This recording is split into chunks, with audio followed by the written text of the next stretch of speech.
자, 오늘 마지막 시간이죠. 오늘 마지막 시간입니다. 그리고 자, 지난주에 말씀을 드렸던 그 부분부터 다시 시작을 하겠습니다. 자, 팔루스가 자리 잡기 위해서는 아버지의 기표가 있어야 되는 것이죠. 왜냐하면 팔루스는 전적으로 아버지의 기표에 의해서 방향 주어진 대상이니까, 즉 아버지의 기표라는 건 가부장적 세계라는 뜻이고, 가부장적 세계라는 것은 부성적 체계 안에서 자리 잡고 있는 권력의 시스템이라는 것인데, 그 시스템에 우리의 존재와 욕망이 필터링 되고 있다는 뜻이죠.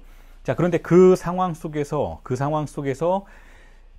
문명 자체가 그렇게 아버지라는 기표를 탐닉하는 증상적 기표로서 받아들이기 위해서는, 즉 페르펙시옹이 아버지 판본의 그런 증상이 기능할 수 있도록 하기 위해서는 조건이 있다고 말씀을 드렸고, 그 조건에서 지난주에 여러분들에게 짚어드린 부분이 첫 번째로 어떠한 성관계의 발화도 등재되어 있지 않아야 한다라고 말씀을 드렸어요. 유아기에 어린아이가 어떠한 성관계에 대한 탐닉도 존재하지 않아야 된다는 것이죠. 이 성관계라는 건 실질적인 성관계일 수도 있겠지만, 유아기에 이미 누군가를 성적인 파트너로 혹은 배우자로 생각한다든지 그런 방식으로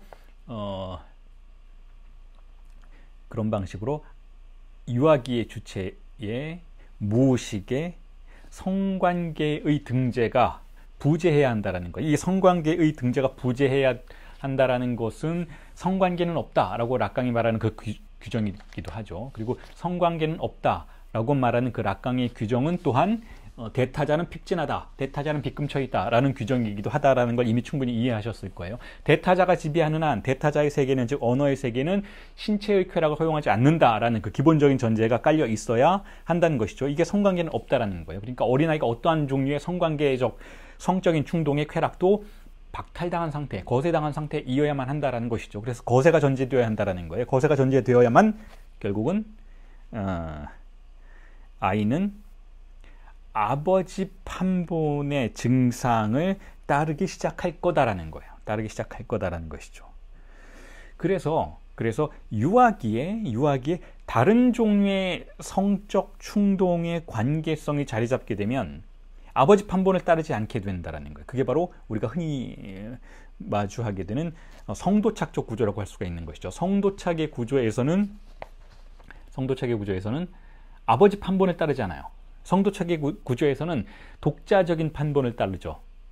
독자적인 판본. 그야말로 페르펙시옹이 아니라 페르펙시옹을 따르게 되는 거죠. 퍼버전을 따르게 되는 것이죠. 도착적인, 우회된, 왜곡된 혹은 이질적인 구조를 따르게 되는 것이죠. 자, 그와 같은 성도착의 구조를 거울 삼아 이해해 본다면, 신경증의 구조에서는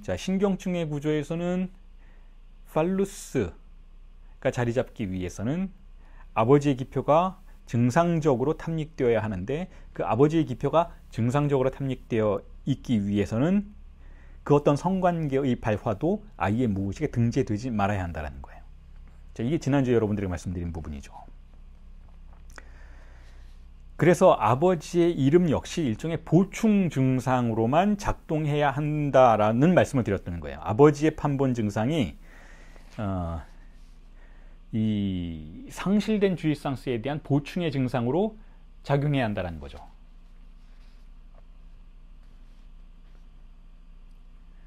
자, 그 부분에 대해서 이제 이해하셨을 거예요. 그리고 그 부분에 대해서 제가 조금 더 덧붙여서 언급을 해 본다면, 자, 이렇습니다. 도대체 락강의 정신 분석은 다른 많은 정신 분석의 흐름과 프로이트로부터 시작된 그 모든 흐름도 그렇고, 혹은 뭐 심리학의 경향도 그러하듯이 문명 전체가 어떻게 구성되는지에 관심을 가지고 있다라고 볼 수가 있어요. 문명 전체가 어떻게 구성되는가, 즉 인간학이라는 것이죠. 어떻게 인간은 만들어지는가, 어떻게 인간의 욕망은 구성이 되는가, 이 전체적인 거시적인 구도를 알지 못한다면 분석실을 찾아온 분석 주체 내담자의 개인적인 상황 또한 이해할 수 없게 된다는 거예요. 모든 게 연결되어 있다는 것이죠. 인간이니까 인간에 대해서 이해해야 되는데, 인간은 전체적인 거시적인 차원에서 이미 어떤 종류의 욕망의 흐름들을 가지고 있는 존재라는 것이죠. 그래서 그것이 어떤 흐름을 가지고 있는지에 대해서 관찰하려는 그러한 시도가 락강의 정신분석에서도 당연하게 지속적으로 관찰이 되고 있는데 그 시도의 가장 전형적인 개념이 바로 아버지의 이름이라는 개념이라는 거. 아버지의 이름이라는 개념을 가지고 어떻게 해서 문명은 아버지의 이름을 따르게 됐는가? 어떻게 해서? 그리고 욕망의 아주 은밀한 부분까지 그 아버지의 이름이라는 기표에 의해서 지배를 받게 됐는가에 대한 탐사라고 볼 수가 있는데 거기에 대한 첫 번째 대답이 바로 성관계는 없다라는 거예요. 우리가 불만족스러웠기 때문에 문명이 제시한 아버지의 기표를 따라가게 됐다라는 거죠. 불만족스러웠기 때문에.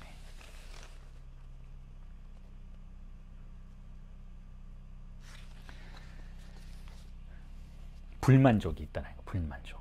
프로이트가 말한 문명 속에 불만이 있다는 거예요. 문명 속에 불만. 자, 그러한 현실이 우리를 아버지의 기표를 따라가게 만들었다는 것이죠. 가장 강력한 권력을 가진 집단이 제시하는 욕망의 판본을 따라가게 만들었다는 거예요.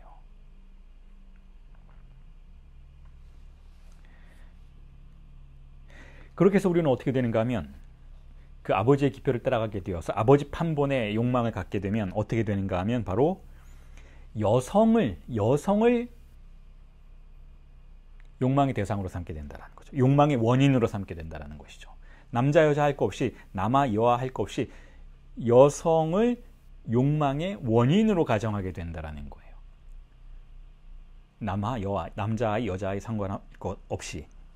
그리고 그렇게 된 이유는 지배 집단으로서의 남성들의 욕망의 대상이 여성이기 때문에 그래요. 여성은 성적으로 욕망의 대상이기도 하죠. 동시에 여성은 문화적으로도 욕망의 대상이에요. 문화적으로도 어떤 유형의 여성이 아름답다, 어떤 유형의 여성이 고상하다, 어떤 유형의 여성이 성적으로 매력이 있다, 어떤 유형의 여성이 포근하다, 어떤 유형의 여성이 어머니와 같이 은혜롭다, 어떤 유형의 여성이 성스럽다, 어떤 유형의 여성이 그렇지 않다라는 이런 지속적인 판단 속에서 등장하는 것은 바로 남성적 집단, 가부장적 집단이 여성을 욕망의 대상으로 규정하는 방식들이고 그러한 방식이 모든 주체에게 영향을 미치게 된다는 거죠. 그래서 모든 주체에게 남자 여자 할 것 없이 여성이라는 대상을 욕망의 원인으로 가정하기 시작한다는 거예요. 그 뒤로는 남자아이들은 그 욕망의 대상으로서의 여성을 소유하는 것의 방향으로 나아갈 테고 여성은 그러한 욕망의 대상이 되는 것, 여자아이의 경우에는 되는 것으로 나아갈 수도 있겠죠. 그리고 또한 그렇게 성적인 대상과 문화적 대상으로서의 여성의 존재만이 가정되는 것이 아니고 남성 지배적인 가부장적 집단에서는 또한 그 여성이 자신의 부계 혈통을 지속시켜주는 중요한 수단으로 간주된다는 거죠. 다시 말해서 아이를 낳는 존재인 거죠. 아이를 낳는 존재. 자, 이 모든 원인, 이 가부장적인 권력의 세계, 부계 혈통의 권력의 세계에서 여성이 욕망의 대상과 원인이 되는 이유가 바로 이와 같은 현상 속에서 출현하게 된다는 거예요. 자, 그렇게 해서 부성적 기표를 받아들이고 자신의 상실된 주입상스의 보충물로서 팔루스를 선택하게 되는 과정에서 어떤 일이 일어나는가 하면 명명과 좌정의 기능이 일어나게 되는 것이죠. 명명과 좌정의 기능이 일어나게 된다는 거죠. 명명과 좌정을 락강은 간단하게 르디흐라고 해요. 르디흐는 말하다라는 단어죠.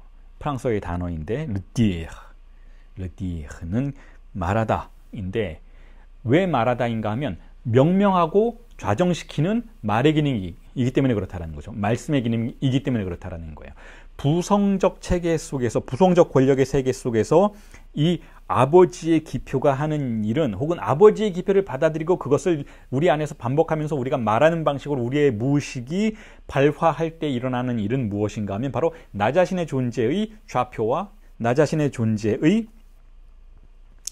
정체성이라는 거예요. 나 자신의 정체성을 결국 인간은 다른 데서 찾지 않고 이 부계 혈통 속에서 찾으려고 한다는 거죠. 왜냐하면 아버지의 기표가 주인공인 한에, 권력자인 한에 의해서 누구든 자신의 좌표를 부계 혈통 속에서 찾으려 한다는 거예요. 부계 혈통 속에서. 자, 특이한 일이죠. 물론 너무나 보편적이라서 특이하다라고 말할 수조차 없겠지만, 그럼에도 불구하고 한 걸음 떨어져서 우리가 그 상황을 바라본다면, 한 걸음 떨어져서 그 상황을 바라본다면 상당히 특이한 일이라고 볼 수가 있습니다.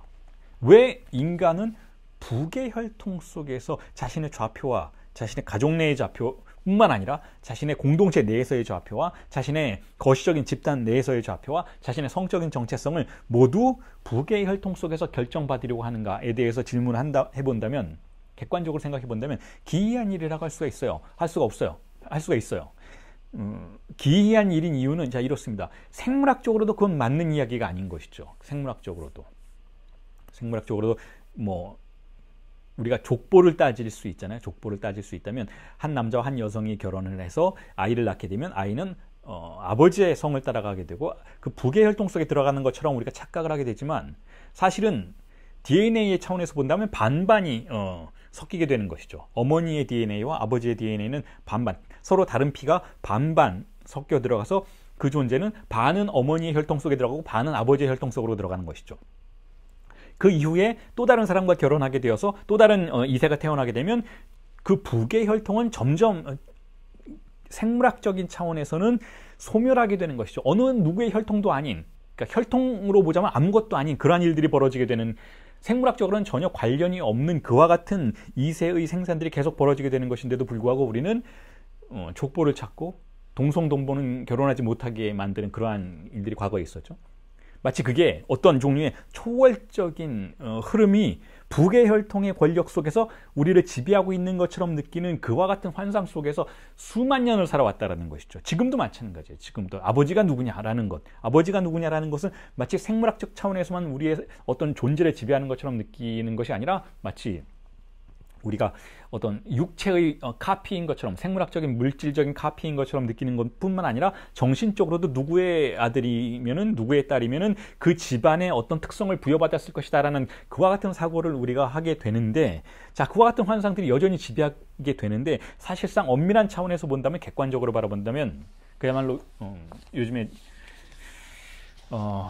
우리가 좋아하는 표현으로 실증적인 과학의 차원에서 바라본다면 말도 안 되는 일이라는 것이죠.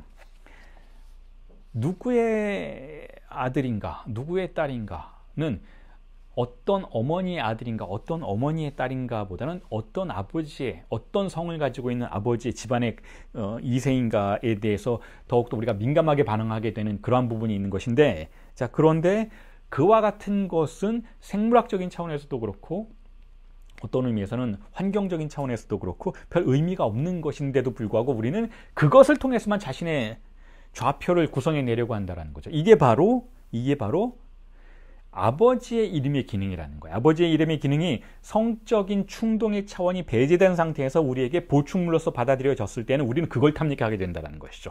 그래서 욕망은 그것을 가리킨다는 거예요. 우리의 성적인 욕망은 바로 그와 같이 추상적인 상징계적 특성을 갖게 된다는 것이죠.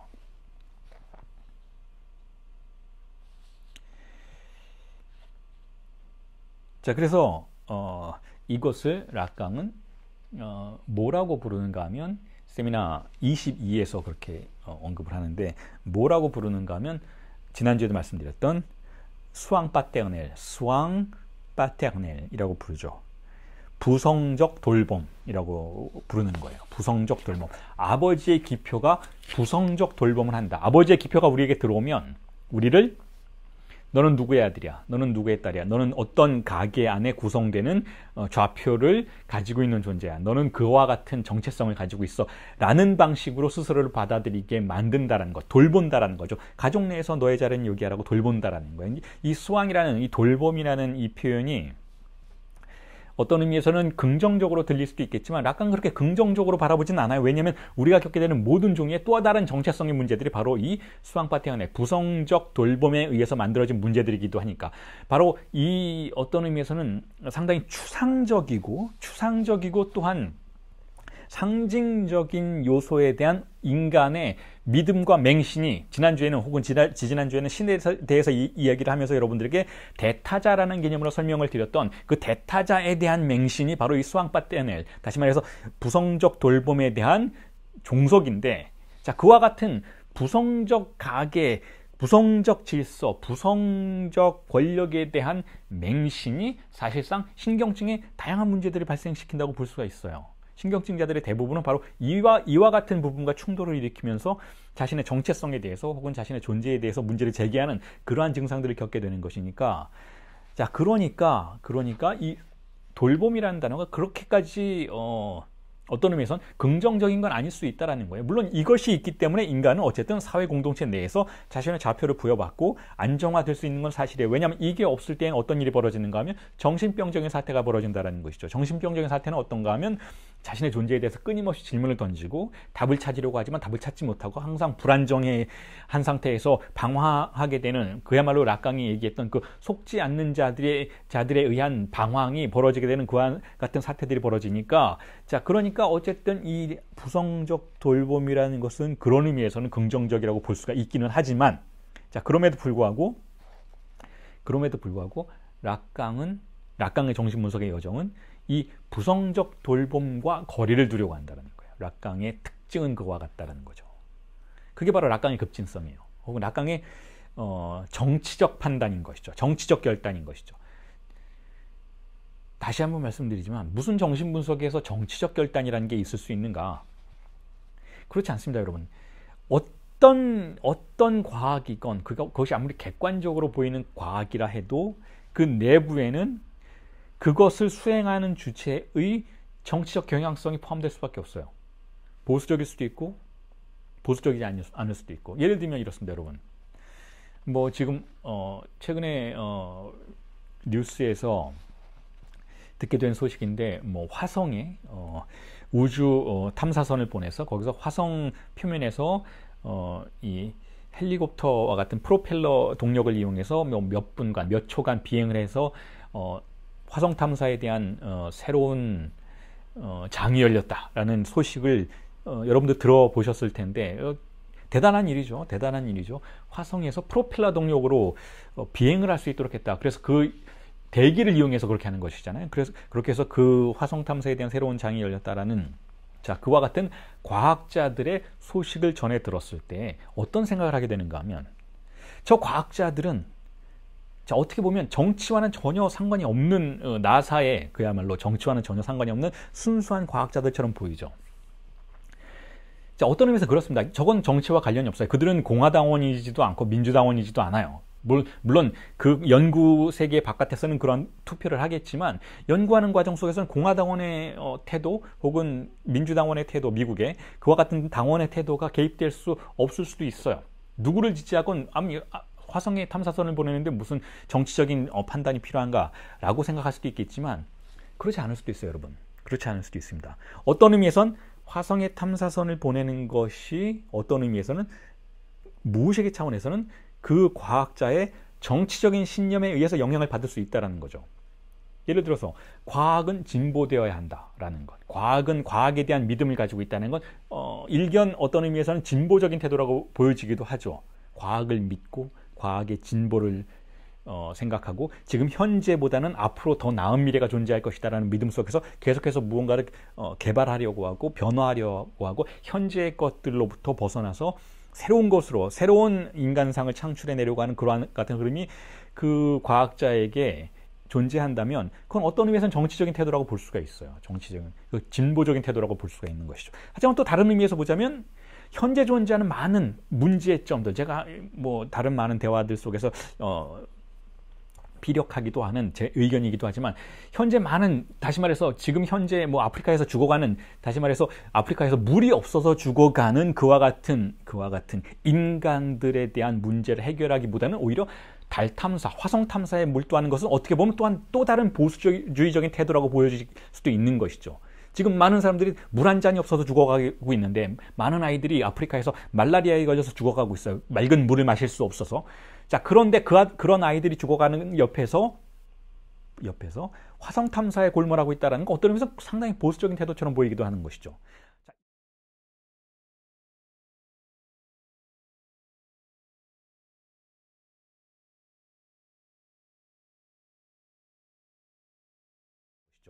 자, 이 모든 실천들은, 그것이 아무리 근본적으로 과학적이고 순수하게 보이는 실천들이라 해도 배경에는 배경에는 정치적이고 사회적인 비판과 자기 반성을 수행해야만 결단이 이루어질 수 있는 다양한 그러한 영역들이 존재한다는 것이죠. 자, 그런 의미에서 어떠한 태도도 정치적이지 않은 태도는 존재할 수가 없다라는 거예요. 여기서 제가 정치라는 폴리틱이라는 단어를 써서 만약에 여러분들께서 어떤 의미에서는 좀 반감을 느끼신다면, 부정적인 감정을 느끼신다면 단어를 바꿀 수도 있어요.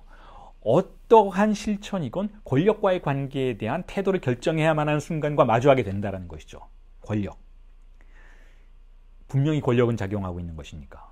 권력이 작용한다는 건 결국 누군가가 나를 지배하고 있고, 나를 지배하고 있는 어떤 시스템의 배후에서 그 시스템을 통해서 이득을 보고 있고, 그 이득을 보는 그 시스템 자체가 자신의 영속적인 지속적인 권력의 보존을 위해서 작업하고 있는 그러한 배경들이 존재할 수밖에 없는 것이니까 어쨌든 정치적인 차원들이 혹은 권력의 장들이 펼쳐져 있다라고 볼 수밖에 없는 것이고, 그에 대해서 한 사람의 인간은, 그게 누가 되었건 한 사람의 인간은 자신의 태도를 결정할 수밖에 없다는 것이죠. 자, 그렇기 때문에 정신분석의 영역에서도, 다른 말은 심리학의 영역도 마찬가지겠지만 정신분석의 영역에서도 정치적인 판단들이 요청된다라는 거죠. 락강은 이렇게 생각하는 거예요. 권력과 관련해서. 권력은 어쨌든 아버지의 기표예요. 아버지의 기표는 어디서 나왔는가 하면 조금 전에 충분히 말씀드렸던 것처럼, 자, 가부장적 사회로부터 나오는 것이죠. 가부장적 사회가 권력을 잡고 모든 걸 지배하고 있으니까 부성적 기표가, 아버지의 이름이 우리의 무의식을 장악하게 된 거예요. 그냥 아버지의 기표가 하늘에서 뚝 떨어져서 우리의 마음속으로 들어온 건 아니라는 것이죠. 자, 가부장적인 체계가 작동하고 있다면 그 가부장적인 체계는 이 세상을 지배하는 제1권력이라고 볼 수가 있는 것이죠. 남성 권력, 제1권력이라는 것이죠. 이 제1권력, 궁극적인 권력에 대해서 정신분석이라는 실천은 어떤 태도를 취해야 하는가에 대한 문제가 제기된다라는 거예요. 그냥 순진하게 정신분석은, 심리치료는, 상담은 사람의 마음을 치유해 주는 것이니까 우리는 정치 몰라요 라고 말하는 그야말로 굉장히 무지한 상태이긴 하지만 그럼에도 엄청나게 정치적인 태도라는 것이죠. 정치적으로 보수적인 태도라는 거예요. 왜냐하면 현재 작동하고 있는 권력에 동의하는 태도이니까. 자신도 모르는 사이에 현재 작동하고 있는 권력이 계속해서 작동할 수 있도록 자기 자신을 무지의 상태로 밀어넣는 그러한 태도인 것이니까 아주 많이 보수적이라는 거예요. 자, 그에 비해서 락강은 아버지의 기표에 동의하지 않는 태도를 지속적으로 보여오고 있어요. 지속적으로. 아버지의 기표, 가부장적인 권력에 동의하지 않는 태도를 아주 초기부터 보여오고 있어요. 처음에는 상징계의 힘을 통해서 이 아버지의 기표를 넘어서려고 했고, 중기에 혹은 후기에는 실제의 힘으로 이 아버지의 기표가 우리의 마음속에서 작동한 것에 대해서 대항하고 저항하려고 했다는 것이죠. 자, 이러한 태도는 이게 꼭 옳기 때문에, 이게 마치 실증과학의 어떤 환상처럼 저기에 그것이 있고 그걸 설명할 단어는 이거밖에 없기 때문에 그러한 태도를, 담론을 가지고 거기에 접근하는 것이 아니고 하나의 선택의 문제라는 거예요. 선택의 문제. 나는 아버지의 권력이 나를 지배하는 것에 동의하지 않겠어 라는 태도가 락강의 태도라는 것이죠. 그런 의미에서 락강은 급진적이죠. 이러한 락강의 급진성이 국내 학계에서는 제대로 설명이 안 되고 있어요. 물론 급진성 아니라 보수성조차도 설명이 되지 않고 있으니까 그것이 문제이기는 하지만, 이 락강의 급진성, 락강의 이와 같은 정치적인 태도가 제대로 설명이 안 되고 있기 때문에 혹자는 락강이 보수적인 사람 아니냐, 이런 심지어는 발언까지 하게 되는 그러한 상황이 벌어지고 있는데, 자, 그렇지 않다라는 거예요. 락강의 세미나를 단 일주일만이라도 두 눈 똑바로 뜨고 읽어본 사람들이라면 락강은 아버지의 이름에 동의하지 않는, 다시 말해서 현재의 권력에 동의하지 않는 태도를 보이는 사람이라고 볼 수가 있다는 것이죠. 자, 그런데 사족을 조금만 더 덧붙여보자면, 현재 진행되고 있는 다른 많은 심리학, 상담학은 어떤가요? 정신의학은 어떤가요? 현재의 담론에 동의해요. 정신의학도 마찬가지고, 최소한 국내의 심리학자들도 마찬가지고, 외국의 심리학자들은 그렇지 않습니다. 예를 들면 제가 자주 강조하는 바대로 영국의 심리학은 상당히 급진적인 태도를 보이고 있어요. 영국의 심리학자들은 정신의학에 항상 반대하고 정신의학의 권력에 반해서 어떻게 우리의 존재가 사회적으로 구성이 되고 사회적 권력에 의해서 지배되고 있는지에 대한 주장을 선언을 반복하려고 하는데 국내 심리학은 그런 게 없죠. 자, 그런데 정신분석은, 락간이언 정신분석은 그렇게 하지 않는다라는 거야. 현재 존재하고 있는 권력에 동의하지 않겠다라고 말한다라는 것이죠. 그렇게 동의하지 않는다는 거예요. 왜냐하면 권력이 지속되면 어떤 일이 벌어질까요? 권력이 지속되면 현재의 상태가 유지돼요. 현재의 상태가. 예를 들어서 내가 지금 어떤 문제를 겪고 있었는데 누군가가 정신분석가라고 하면서 나의 아버지의 기표를 강화시켜주면, 다시 말해서 자아를 강화시켜주면, 다시 말해서 나의 이전의 상태를 복원시켜주면 어떤 일이 벌어지는가 하면 나는 예전에 그 사람으로 돌아가는 거예요. 예전에 그 사람은 어땠는가 하면 아버지의 기표에 의해서 지배받고 있었던 사람인 것이죠. 그 예전으로 돌아간다는 것은 두 가지 의미에서 나쁜데, 첫 번째 의미는 예전으로 돌아간다는 건 예전의 증상을 다시 반복하도록 만든다는 의미에서 그 사람을 현재로서는 무언가 좀 나아진 것처럼 보이겠지만 똑같은 증상을 또다시 겪도록 만든다는 의미에서 전혀 치료가 되어 있지 않다라는 의미에서 나쁜 것이고, 분석 주체를 예전의 고통으로 다시 밀어넣는 것이니까 나쁜 것이고, 그런 의미에서는 분석가가 아무 일도 하지 않았다라는 것이니까 나쁜 것이고, 그리고 두 번째로는 윤리적인 차원에서 나쁘다라는 거예요. 윤리적인 차원에서. 윤리적인 차원에서 왜 나쁜가 하면, 왜 거기에 윤리적인 차원이 개입되어야 하는가 하면, 인간의 문명은 우리 자신이 노예 상태로 들어가는 것, 우리 자신이 무언가의 지배를 받고 종속되는 것을 윤리적이지 못하다라고 판단해요. 자, 이게 인간만이 가진 윤리 감각인 것이죠. 인간이 발명해낸 윤리 감각이에요. 다른 많은 동물들의 세계를 보세요. 아무리 머리가 명민한, 뇌가 발달된 동물들이라 해도 노예 상태를 아주 좋아해요. 노예 상태를. 집단이 유지되기 위해서는 노예 상태가 잘 작동해야 된다고 생각해요.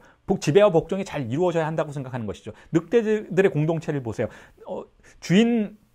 이 모든 것을 지배하고 있는 주인 늑대가 있죠. 주인 늑대. 지배자 늑대, 리더가 있어요. 그리고 이 리더의 말을 다른 늑대들이 잘 따라야 이 공동체가 살아남게 되는 것이죠. 자, 이럴 때에는 여기에는 노예 상태라든지 지배나 종속이라는 것이 나쁘다라는 판단이 있을 수가 없는 것이죠. 그런데 인간은 그렇게 생각하지 않아요. 인간이 발명해낸 많은 예술과 종교와 철학과 윤리와 정치의 모든 실천들은 단 하나를 이야기하고 있어요. 인간은 주체가 되어야 한다. 인간은 그 자신이 되어야 한다. 인간은 누군가의 지배를 받아서는 안 된다. 인간은 노예가 아니다. 인간은 짐승이 아니다. 자, 라는 판단을 하고 있어요. 자, 이게 인간학에서 우리가 제시할 수 있는 제1윤리 명제라는 것이죠. 인간은 노예 상태가 되어서는 안 된다는 거예요. 그런데 아버지의 이름의 노예가 되는 것은 노예 상태가 되는 것이잖아요. 누군가가 나에게 프로그래밍 해준 상태 안으로 들어가서 누군가의 지배를 받게 된다는 것은 그게 비록 추상적인 대타자일지라도 그건 올바른 상태가 아니라고 우리는 판단할 수 있는 것이니까, 자, 그런 의미에서 두 번째로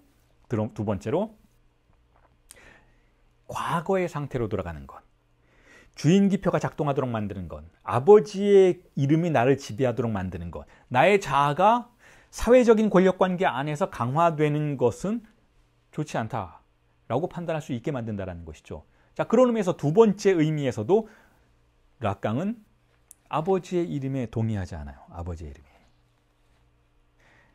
그래서 자크 락강의 정신분석이라는 것은 그런 의미에서 변화와 새로움을 추구한다는 것이죠. 변화와 새로움. 주체라는 단어를 쓴다는 거예요. 내담자라고 안 부르고 환자라고 안 부르고 분석 주체라고 부른다는 것이죠. 그 사람은 주체가 되어야 할 사람이라는 것이니까. 자, 그리고 나서 이게 이제 첫 번째 조건에 대한 여러 가지 부연 설명이었던 것이고, 아버지의 기표가 어떻게, 지금 여러분 우리가 탐사하는 건 이거예요. 어떻게 해서 아버지의 기표가 우리에게 들어오게 됐는가? 어떻게 해서 이 부성적 기표가 부성적 돌봄이라는 것을 실행하게 됨으로써 우리가 가부장적 체계 내부에 머물게 되었는가에 대한 다양한 설명들을 여러분들에게 제시해드리고 있는 것이고, 그 팔루스가 어떻게 우리를 지배하게 되었는지, 이 팔루스의 비밀에 대한 그 조건들을 설명해드리고 있는 거예요. 그리고 첫 번째 설명이 지금 마무리가 되었던 거고, 자, 두 번째는 이래요. 두 번째는 이 부성적 기표가 우리에게 들어와서 제대로 기능하기 위해서는 락강은 뭐라고 이야기하는가 하면, 자, 이 부분이 바로 제가 세미나 17에 3강과 4강을 강의해 드릴 때, 지지난번 텀의 강의죠. 3강과 4강을 강의해 드릴 때 진리는 반만 말해진다라는 개념으로 여러분들에게 설명을 제시해 드렸던 부분이에요. 그런데 이렇게 설명해 드리진 않았죠. 거기서 락강은 그렇게 얘기하지 않았으니까. 자, 무슨 이야기인가 하면, 아버지의 기표에 의해서 발화되는 진리는 반만 말해줘야 한다라는 조건이 성립되어야 또한 아버지의 기표가 우리를 지배할 수 있게 된다는 거예요. 그것이 증상처럼 작동할 수 있게 된다는 것이죠. 자, 이건 설명이 좀 필요하겠죠. 이 부분은 그렇게 간단히 이해될 수 있는 부분이 아닌 것 같은데, 근데 어떻게 보면 그렇게 어려운 부분도 아니에요, 여러분.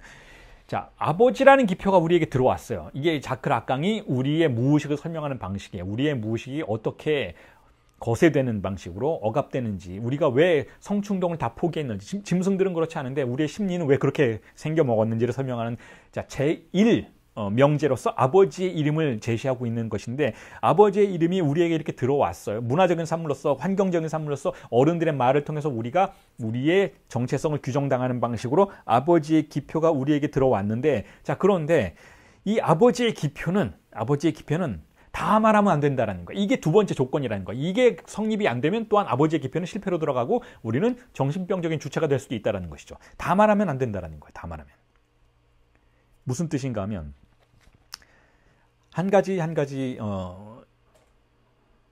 명제를 제시해 드리면서 설명을 해 나아가 보자면, 자, 이런 거죠. 욕망이 전개될 여지가 있어야 된다는 거예요. 다 말해지면 안 된다는 거예요. 아버지의 기표가 너는 누구야? 너는 내 아들이야. 너는 내 딸이야. 너는 우리 집안에서 누구야? 너는 우리 집안에서 둘째야, 셋째야, 넷째야. 너는 앞으로 누구처럼 될 거야? 앞으로 나처럼 될 거야. 엄마처럼 될 거야. 너는 이렇게 될 거야. 저렇게 될 거야. 라고 아버지의 기표가 제시를 해주잖아요. 이 아버지의 부성적 기표가 그와 같은 돌봄을 실행해 주잖아요. 그게 없으면 우리는 불안해져서 아버지에게 물어보거나 어머니에게 물어보거나, 아빠 엄마가 없으면은 뭐 선생님에게 물어보거나 뭐 보육 선생님에게 물어보거나, 어쨌든 물어보게 되는 것이죠. 자신의 정체성을 항상 추구하게 되는 것이죠. 끝없이 내가 누구인지를 설명받으려고 하는데, 자, 그런데 이러한 설명이 100% 이루어지면 안 된다는 거예요. 100% 그걸 설명해 줄 수 있는 사람도 없지만 100% 선명하게 제시되면 안 되고, 언제나 반만 말해줘야 한다는 것. 미디라는 표현을 쓰죠. 미디. 반만 말해줘야 한다는 건 무슨 뜻인가 하면, 우선 먼저 이러한 뜻이에요. 세미나 17의 3, 4강에서 제시된 진리는 반만 말해진다라는 명제와 연결시키면서 설명을 드리자면 이렇습니다.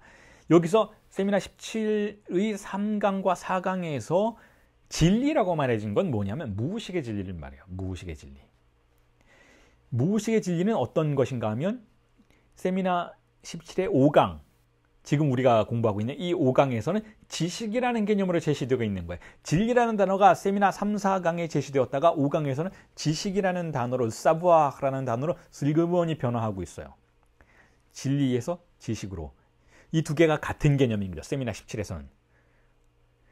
자, 왜 이게 진리인가? 우선 먼저 진리의 1차적인 차원부터 말씀을 드리자면, 진리란 뭐예요? 하이데거가 고대 그리스 철학을 참조하면서 진리를 뭐라고 부르는가 하면, 그 부분을 여러분들이 들어보신다면 이 진리라는 개념에 대해서 조금 더 쉽게 이해할 수가 있는데, 진리라는 단어는 항상 문제 제기적이죠. 자, 진리는 무엇인가 하면, 하이데거의 그리스 철학 해석법에 의한다면 진리는 알레테이아예요. 알레테이아는 무엇인가 하면, 거기에 있는 그것이 자신을 그대로 드러내는 거예요. 이게 진리예요. 진리. 뭐 다른 거창한 게 아니라 거기에 있는 사태 자체가 어떠한 왜곡도 없이 자신을 드러내는 거예요. 이게 진리의 개념입니다. 이게 진리의 아주 기본적인 개념이에요. 아주 기본적인 개념. 하이데거가 여기서부터 출발을 하죠. 하이데거가 존재와 시간에서 존재 문제를 다룰 때 존재를 진리와 동일한 것으로 간주하고, 존재라는 단어를 많이 사용하지만 사실은 이 존재는 진리라는 단어와 같은 것이니까 지금 말씀드린 그 규정을 존재에도 우리가 그대로 적용시켜 볼 수가 있겠는데, 존재가 거기에 있다면 그것이 왜곡되어서 우리에게 출현하면 그건 존재가 아닌 거예요. 그것이 있는 그대로의 자신의 모습을 우리에게 드러낼 때 우리는 그것을 존재라고 부르죠. 존재와 마주했다. 존재가 나에게 나타났다 라고 부르죠. 있는 그대로 출현하는 것. 자, 이게 알레테이아이고 이게 진리라는 개념이야. 진리란 뭐냐? 있는 그대로 그것이 우리에게 오는 것이죠. 자, 그렇다면 정신분석에서 분석 상황에서 분석가가 분석 주체와 함께 탐사하고자 하는 진리는 무엇인가요? 분석 주체의 무의식의 진리인 것이죠. 무의식의 존재인 것이죠. 당신은 어떤 사람인가? 라는 질문으로부터 출발하잖아요. 분석 주체가 분석 상황에 들어오면 그러한 질문으로 출발하는 것이죠. 히스테리적인 주체로서 출발하는 것이죠. 분석가에게 안다고 가정된 주체에게 나는 누구입니까? 라고 물어보는 거예요. 나의 증상은 무엇입니까? 라고 물어보는 거예요. 많은 사람들이 이 증상과 존재에 대해서 이건 저렇다, 저건 이렇다 라고 많은 말들을 하고 스스로 판단도 해보았지만 틀린 것 같다라는 거예요. 있는 그대로의 나를 좀 설명해 달라고 물어보는 것이죠. 분석가에게, 안다고 가정된 주체에게. 자, 여기서도 진리의 질문이 제기되는 거예요. 진리. 나의 무의식은 무엇입니까? 나의 무의식을 있는 그대로 좀 보여주세요. 난 어떤 존재인가요? 라고 질문하는 것이죠. 자, 이럴 때 그 진리는 무의식의 진리인 것이고 그 진리는 언제나 반만 말해진다. 라고 락강이 세미나 17회 3, 4강에서 언급했던 거예요. 진리는 반만 말해진다.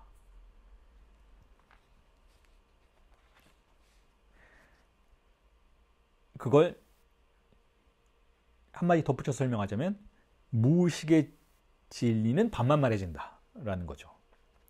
그런데 제가 방금 전에 말씀드렸던 것처럼 진리는 또한 지식이에요. 진리는. 왜냐하면 그 진리는 어떤 실체나 형상이라기보다는 구조인 것이잖아요. 우리가 락강의 무의식에 대한 규정을 이미 알고 있죠. 락강이 우리의 무의식은 언어와 같이 구조화되어 있다라고 규정했죠. 언어와 같이 구조화되어 있다라는 것은 그 이후에 조금 변화하기는 했지만 사실 근본적인 태제예요. 여기서 언어와 같이라는 건 기표연쇄라는 것을 의미하죠. 기표구조로 되어 있다는 거예요. 우리의 무의식은 기표라는 매개를 통해서 파악 가능한 그와 같은 것이다 라는 것이죠. 다시 말해서 우리의 무의식은 언어적인 산물이다 라는 것이죠. 자, 이게 락강의 근본적인 태도인 것인데, 자, 우리의 무의식이 그렇게 언어적인 산물이고 기표의 구조로 되어 있다면 그걸 우리는 지식이라고 불러도 된다라는 것이죠. 왜냐하면 지식이란 뭐예요? 지식이란 언어적인 거예요. 지식이란 로고스예요. 로고스. 그런데 로고스의 아주 근본적인 차원에서 지식은 기표의 구조인 것이죠. 기표가 다른 하나의 기표와 맺는 관련성인 것이죠. 자, 이게 지식이라면 이 지식은 그런데 반만 말해진다라는 거예요. 왜냐하면 그것이 구성되는 과정 자체가 반만 말해지는 절차 속에서 구성된 것이니까. 다시 말해서 그것이 반만 말해졌다는 것은 그 기표의 지식이 형성되는 과정에서 완결되지 않았다라는 거예요. 완결되는 방식으로가 아니라는 것이죠. 개방형으로 연결되어 있다라는 거예요. 개방형으로 연결되었던 이유는 그것이 우리에게 들어올 때 이미 그러했기 때문에 그렇다라는 것이죠. 그 지식이 우리에게 들어왔을 때 이미 개방형으로 연결된 구조로 들어왔기 때문에 그렇다라는 것이죠. 그 이유는 아버지의 기표가 반만 말해지는 방식으로 신경증자의 무의식을 구성해냈기 때문에 그렇다라는 거예요. 아버지의 기표가 반만 말해졌다는 건 무엇인가 하면 모호한 부분을, 다시 말해서 공백을 항상 포함하고 있었다는 것이죠. 마치 공집합이 모든 집합의 보편적인 부분 집합인 것처럼 모든 무의식의 지식은 공백을 포함하고 있다는 거예요. 완결되지 않았다는 것이죠. 자, 완결되지 않았다라는 것은 외부로 개방되어 있다는 것이고, 외부로 이렇게 개방되어 있기 때문에 끊임없이 다른 기표의 연쇄들을 불러올 수밖에 없게 된다는 것이죠. 그래서 그것을 환유라고 부르는 거예요. 첫 번째 아버지의 기표가 우리에게 들어와서 일어나는 일을 우리는 은유라고 부른다고 아주 오랜 시간 전에 제가 여러분들에게 상당히 강조해서 말씀을 드렸죠. 은유와 환유라는 것이 어떻게 구분되는지를 설명드리면서 한 2년 전 강의에서는 그 부분에 대해서 엄청나게 집중적으로 설명을 드렸는데, 은유가 일어난다는 건 무슨 뜻인가 하면 아버지의 기표가 우리에게 들어와서 어머니를 대체한다는 거예요. 은유라는 건 그런 거잖아요. A를 B로 말하는 것. 이게 은유잖아요. 누군가가 별명으로 불리울 때 우리는 그걸 은유라고 볼 수가 있죠. 누군가가. 은유는 그런 거예요. 하나의 대상을 다른 하나의 대상으로, 이 대상은 언어 대상이죠. 기표로 대체하는 것. 이게 은유인 것이죠. 그런데 락강의 은유 개념에서는 이 은유는 근본적인 은유를 말하고, 그리고 이 은유는 단 한 번 일어나는 것을 말해요. 신경증자의 세계에서 벌어지는 은유인 것이니까 단 한 번 일어난다는 것이죠. 억압이 한 번 일어난다는 거. 아버지의 기표에 의해서 어머니가 억압되는 방식으로 은유가 일어난다는 것이죠. 자, 이렇게 해서 은유가 일어났을 때, 아버지의 기표 하나만 독자적으로 이걸 내리누르고 있기 때문에 의미가 발생하지 않아요. 의미가. 이게 무슨 의미인지 알 수가 없어요. 어머니는 억압되었기 때문에 어머니의 의미가, 형상이 무엇인지 우리는 알 수도 없고, 아버지의 기표만 받아들인 것이고, 아버지의 기표가 어머니를 공백으로 지칭해버린 것이죠. 자, 그때 공간이 개방이 되죠. 어떤 공간이 개방되는가 하면 기표의 공간이 개방이 돼요. 왜냐하면 아버지의 이름은 어쨌든 기표이니까 다음 기표를 요청하는 그러한 인력 속으로 들어간다는 거예요. 무언가의 끌어당김 속으로 들어간다는 것이죠. 왜냐하면 언어는 언어를 부르니까, 언어는 언어에 의해서 설명되기를 요구하니까 아버지의 기표가 자리를 잡고 좌정을 하게 되면 기표의 공간이 열리게 되죠. 그래서 기표가 S2가 불러들여진다라는 거예요. 다른 기표가 불러들여지면 이 다른 기표 역시 자신을 설명하기 위해서 또 다른 기표를 불러오게 되고, 이와 같은 기표의 무한 연쇄를 환유라고 부른다는 거죠. 그래서 락강 정신분석 이론에서 은유라는 것은 한 번 일어나서 공간을 개방하고, 이 공간의 개방을 우리는 반만 말해지는 공간이라고 말하는 거예요. 반만 말해지는 공간이 형성이 되면 그 반만 말해지는 공간 속에서 끝없이 다른 상징계의 기표의 환유들이 벌어지게 된다는 것이죠. 자, 지금 제가 설명하는 이게 굉장히 추상적으로 여러분들에게 들릴 수도 있는데, 자, 이건 굉장히 중요하기 때문에 제가 조금 더 집중적으로 설명을 해드릴게요. 왜냐하면 이게 락강 정신분석 이론의 굉장히 근본적인 부분이기도 하니까 말씀을 드리자면 이렇습니다. 자, 기표가, 아버지의 이름이 우리에게 들어온다는 것은 무슨 뜻인가 하면, 강력한 권력에 의해서 언어가 우리를 압도한다는 뜻이에요. 강력한 권력에 의해서 어떤 기표가 우리를 압도한다는 뜻이죠. 이렇게 압도되면, 이것이 만약에 억압을 목표로 하는 것이라면, 이 억압의 대상은 사라져요. 억압된 것이니까 무의식으로 완전히 가라앉아 버리는 것이죠. 이 억압의 대상이 무의식으로 완전히 가라앉아 버리는 것을 우리는 주인 기표가 공백을 형성한다라고 이해해 볼 수 있는 것이죠. 주인 기표가, 아버지의 기표가 사실은 어머니를 지칭하고 어머니를 밀어내는 건데, 억압에 의해서 밀어낸 것이니까 이 어머니라는 대상은 공백이 되어버려요. 공백이. 그렇지 않은 상황을 가정해 볼까요?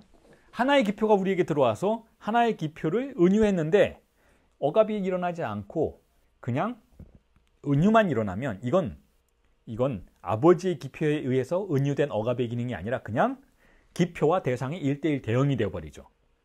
그러면 이 기표는 억압의 기표가 아니라 항상 자신이 지시하는 걸 불러오는 기표가 되어버려요. 자, 이걸 우리는 억압이라고 부르지 않죠. 이러한 과정은 정신병의 세계에서 일어나는 기표와 대상의 1:1 대응 관계라고 볼 수 있는 것이죠. 하지만 신경증에서는 근본적인 기능이 억압인 것이니까 첫 번째 기표가 억압을 수행했다면, 언어의 세계가 우리의 신체를 억압했다면 우리는 우리의 신체가 경험한 쾌락을 공백으로 인지해야 한다는 거죠. 즉, 핍진한 상태가 벌어진다는 거예요. 즉, 기표가 우위에 서게 된다는 것이죠. 자, 그럴 때 공백이 형성이 되는 것이죠. 그렇게 해서 형성된 공백은 반만 말해진 것처럼 보이는 거예요. 아버지 기표가 들어왔지만 그 의미가 무엇인지에 대해서는 모호함으로 남아있기 때문에 반만 말해지는 거예요. 그래서 신경증의 세계에서는 모호함이 가장 주요한 동력으로 작동하게 된다는 것이죠. 자, 아버지의 기표가 그렇게 들어와서 어머니를 억압하고 어머니와 관련된 모든 것을 공백으로 만들어버리고, 그 공백의 공간을 다른 기표로 채우게 만들면 이미 팔루스의 디렉션이 형성된 것으로 볼 수 있다는 거예요. 왜냐하면 이 아버지의 기표는 그냥 아무런 기표가 아니라 부성적 기표이니까 자신이 만들어낸 빈 공간, 자신이 어머니를 치워내고 어머니를 박탈시켜버리고 어머니를 이걸 에방세라고 프랑스어로 표현을 하는데, 에방세는, 그렇죠, 오늘도 프랑스어 공부 한번 해볼까요? 에방세는 에빅시옹이라는 명사를 가지고 있는 동사예요. 에방세는 에방세라는 단어는 무언가를 박탈시키다, 소유권을 박탈시키다, 빼앗다, 뭐 어떤 위치에서 쫓아내다, 몰아내다 이런 뜻이 있는데 이 에방세는 에와 방세라는 두 음절로 구분이 될 수 있죠. 그리고 이걸 라틴어 어원으로 쫓아가서 살펴본다면 에방세는 에빈체레 혹은 에빈초라는 그와 같은 어원으로 우리가 기원을 파악해 볼 수가 있는 것이죠. 그래서 에를 띄어내면 에는 뭔가를 하다, 뭔가 더 하다라는 그냥 접두사로 간주하고 방세는 빈초라는 단어, 벤체레 빈초라는 라틴어의 어원을 가지고 있는 것으로 간주를 하면 이 빈초는 빅토리예요. 빈초는 승리하다 혹은 뭐 정복하다. 빈초는 빅토리, 승리하다, 이기다, 정복하다라는 뜻을 가지고 있죠. 그래서 에방세는 정복하다는 뜻인 것이죠. 즉 아버지의 이름이 어머니를 정복해버린 거예요. 그래서 쫓아내버린 것이죠. 어머니가 살고 있는 어머니의 주이상스가 잔존하고 있었던 실존하고 있었던 이 영토를 아버지의 기표가 침략해 들어와서 어머니를 에방세해버린 거예요. 그래서 에빅시용이 일어난 것이죠. 에방세의 빈체레가 일어나는 것이죠. 그래서 아버지의 기표가 들어와서 에방세 한 이 상태를 우리는 공백이 형성된 상태라고 볼 수가 있다면 다시 그 단어 공부로 돌아오자면 이 빈초라는 단어는 프랑스어로 vaincre라는 단어로 다시 후에 사용이 되게 어원적인 연결점을 갖게 되는 것이죠. 그래서 에방세는 에vaincre라는 프랑스어의 두 개의 어원으로 구별해 볼 수가 있는 것이죠. 그래서 빈초는 vaincre인데 vaincre는 뭔가 하면 정복하다는 뜻이죠. 정복하다. 그러니까 승리하다, 정복하다는 그런 어원을 갖고 있는 거예요. vaincre. 그래서 vaincre는 vaincre라는 단어로 두 개가 어원적으로 구별이 될 수 있다고 볼 수가 있는 것이죠. 그래서 다시 이제 우리의 논의로 돌아오자면 아버지의 기표가 어떻게 은유를 형성하는가 하면 아버지의 기표는 어머니라는 주이상스의 세계를 에방세 해버리는 거예요. 에방세. 에빅시용 해버리는 것이죠. 에방세는 쫓아버리는 거예요. 탈락시켜버리는 것이죠. 그 자리에서 없애버리는 거예요. 몰수해버리는 것이죠. 주이상스를.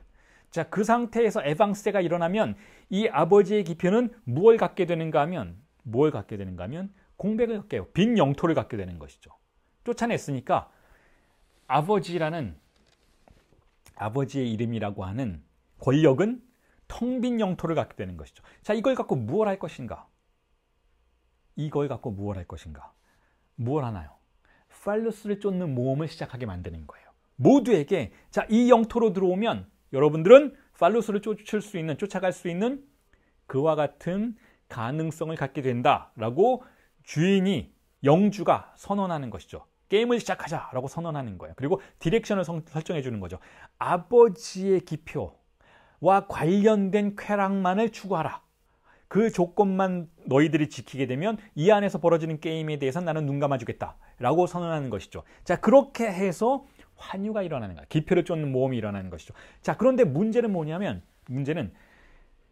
이 게임이 지속되는 것이 중요한 거죠. 이 게임이 정지되면 안 돼요. 이 게임이 지속되게 하려면 결국 게임이 끝나지 않도록 하려면 이 영토가 계속해서 빈 공간을 유지하고 있어야 된다는 것이죠. 빈 공간을 유지하지 않고 뭔가 가득 채워져 버리면 멈춰서게 되는 것이죠. 이 환유의 세계가 더 이상 움직이지 못하게 되는 거예요. 퍼즐들이 계속 움직여야 되는데 퍼즐이 다 맞추어지게 된다면 퍼즐의 운동과 변화가 불가능하게 되는 것이니까 자, 정지되는 건 안 되는 것이죠. 자, 그러니까 항상 그 안에는 공백이 떠돌고 있어야 하는 것이고 이 공백을 모함이라고 부르는 것이고 이 공백이 형성될 수 있도록 하기 위해서 어떻게 해야 되는가 하면 반만 말해줘야 한다는 거예요. 모두 말해지면 언어가 대상과 1대1 대응해버리면 정지되는 거예요. 정지되면 욕망의 신경증적인 흐름은 더 이상 진행이 안 되는 것이니까 모함이 유지되어야 한다는 거죠. 그렇게 해서 제가 여러분들에게 말씀드렸잖아요. 누구도 팔로스가 무엇인지 말할 수 없다는 거예요. 쫓을 뿐이지. 그게 부성적인 무언가라는 건 알겠는데 궁극적으로 쾌락이 무엇인지 궁극적으로 행복이 무엇인지 누구도 말할 수 없고 누구도 이해할 수 없다는 거예요. 그래서 여러분 상담 받으러 가시면 상담사분이 조언해 주시잖아요. 이렇게 하면 행복해질 거고 저렇게 하면 좀 나아질 거고. 자, 그 말이 어떨 때는 이거 좀 말도 안 되는 소리 하고 있는 것 같아. 그래서 상담을 중단하기도 하죠. 아, 이거 돈 아깝다. 안 할래. 근데 어떨 때는 굉장히 공부도 많이 하시고 아주 굉장히 엄청난 아우라를 가지고 계신 그러한 상담사분이 말씀을 해주시면 맞는 것 같아서 한 몇 년은 그 상담사분 말 때문에 행복해질 수도 있는 것 같아요. 하지만 궁극적으로 이 상담사의 행복을 지칭하는 기표가 이 내담자의 인생의 행복을 가져다 주진 못하는 거죠. 못해요. 왜냐하면 팔루스의 구조 안에 들어와 있는 한 어쨌든 팔루스를 통한 행복이 무엇인지 우리는 알 수 없는 것이니까. 왜냐하면 팔루스에 관련해서는 반만 말해지는 것이니까 그 나머지 반은 공백으로 남는다는 것. 결코 채워지지 않는다는 거죠. 만약에 그게 채워졌을 때 우리는 그와 같은 상태를 어떤 상태라고 부르는가 하면 정신병적 상태라고 부르는 거예요. 그래서 누군가가 누군가의 말을 100% 믿고 그것에 맹신하고 광신하게 되면 그 사람은 때로는 몇 년이건 때로는 수십 년이건 행복해질 수 있잖아요. 그와 같은 상태를 우리는 뭐라고 부르는가 하면 사이비 종교가 가능하게 만들어줄 수 있는 광신적 상태라고 부르는 것이죠. 신경증자의 근본적인 구조는 그런 광신적 상태에 빠져드는 구조가 아니라는 거. 항상 공백을 갖게 된다는 것이고 의심하게 된다는 것이죠. 왜냐하면 부성적 기표의 특징 자체가 두 번째 조건이라고 다시 한번 말씀을 드리는데 이 부성적 기표가 결국은 신경증을 구성할 수 있게 되는 두 번째 조건은 바로 이렇게 반만말해지는 것이니까. 반만말해지지 않는 것에 대해서 제가 일전에 다시 한번 말씀을 드렸었죠. 그런 사례가 있다고. 그게 바로 슈레버의 아버지의 사례였다고. 슈레버가 왜 정신병자가 되었는가에 대해서 락강이 여러 가지 논평을 하는데 슈레버의 아버지가 너무 엄격한 교육자였기 때문에 그랬다는 거예요. 슈레버의 아버지가 혹은 슈레버의 아버지뿐만 아니라 우리는 흔히 가끔씩은 그런 아버지를 만나게 되죠. 아주 엄격하고 완벽한 아버지, 정말 완벽한 아버지. 사회적으로도 성공하셨고 교육자이시고 너무 많은 지식을 갖고 계시고 사회적으로 너무 많은 존경을 받고 있어서 자신의 자녀에 대해서 굉장히 엄격한 디렉션을 제시하는 아버지는 위험한 아버지라는 거예요. 차라리 바보 같은 아버지가 낫다라는 거죠. 얼렁뚱땅 어설픈 아버지가 차라리 아이의 무의식을 구성하고 아이가 건강하게 자라는데 오히려 나을 수 있다는 거예요. 왜냐하면 엄격한 아버지는 어떤 아버지인가 하면 언어와 대상을 마치 정신병자처럼 연결하는 아버지예요. 이건 거예요. 올바른 인간은 이렇게 해야 되는 거예요. 어떤 여지가 없는 것이죠. 다른 방식의 의심의 여지가 없는 것이죠. 자, 그럴 경우에 아이는 숨이 막히는 거죠. 아이에게 공백이 전달이 되는 게 아니고 오히려 기표의 압력이 전달이 되죠. 기표가 자신의 모든 존재와 삶의 과정들을 다 지시하도록 만드는 그와 같은 아버지를 만난 주체가 대표적으로 슈레버라고 락강은 보는 거예요. 모든 것을 교육하려는 아버지. 모든 언어와 모든 사물을 자신의 법에 의해서 완벽하게 연결시킬 수 있다라고 장담하고 주장하는 아버지는 위험한 아버지라는 거죠. 자, 그런 의미에서 다시 한번 돌아오자면 아버지의 기능이라는 것이 어쨌든 우리 사회를 구성하는 하나의 중요한 기제라면 그것이 제대로 성공하기 위해서는 그 아버지의 기능 내부에 베일 기능이 있어야 한다는 거예요. 베일 기능. 뭔가 베일에 쌓여 있도록 만드는 기능이 있어야 한다는 거죠. 명백하게 A는 B다라고 지칭하지 않고 그 사이에 간극을 항상 염두에 둘 수 있도록 만드는 그와 같은 기능이 필요하다라는 거예요.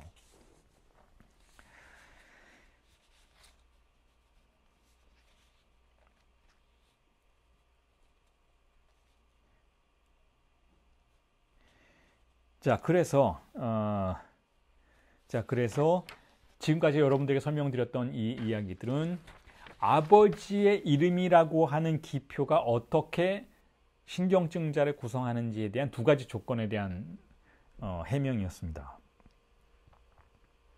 그리고 이 아버지의 기능이 실패했을 때는 어떤 일이 벌어지는가에 대해서 락강이 세미나 23에서 아주 지대한 관심을 가지고 제임스 조이스의 사례를 연구한다라고 지속적으로 말씀을 드렸죠. 그리고 그렇게 했던 이유는 다시 우리 수업의 초기에 말씀드렸던 부분으로 돌아가 보자면 그렇게 했던 이유는 락강은 항상 아버지의 이름 말고 다른 가능성에 대해서 관심을 갖고 있었기 때문에 그렇다는 거예요. 아버지의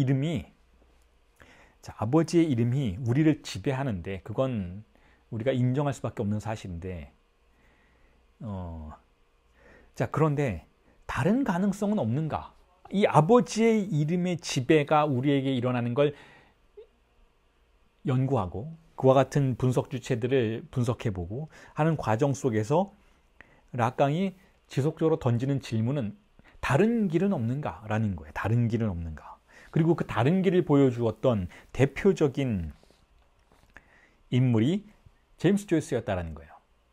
아일랜드의 소설가 제임스 조이스가 바로 아버지를 적극적으로 거부하는 태도를 보이면서 자신의 문학적인 실천 속에서 새로운 가능성을 탐사해냈고 새로운 쾌락의 루틴을 발명해낸 그러한 인물로 락강에게는 간주되었다라는 것이죠.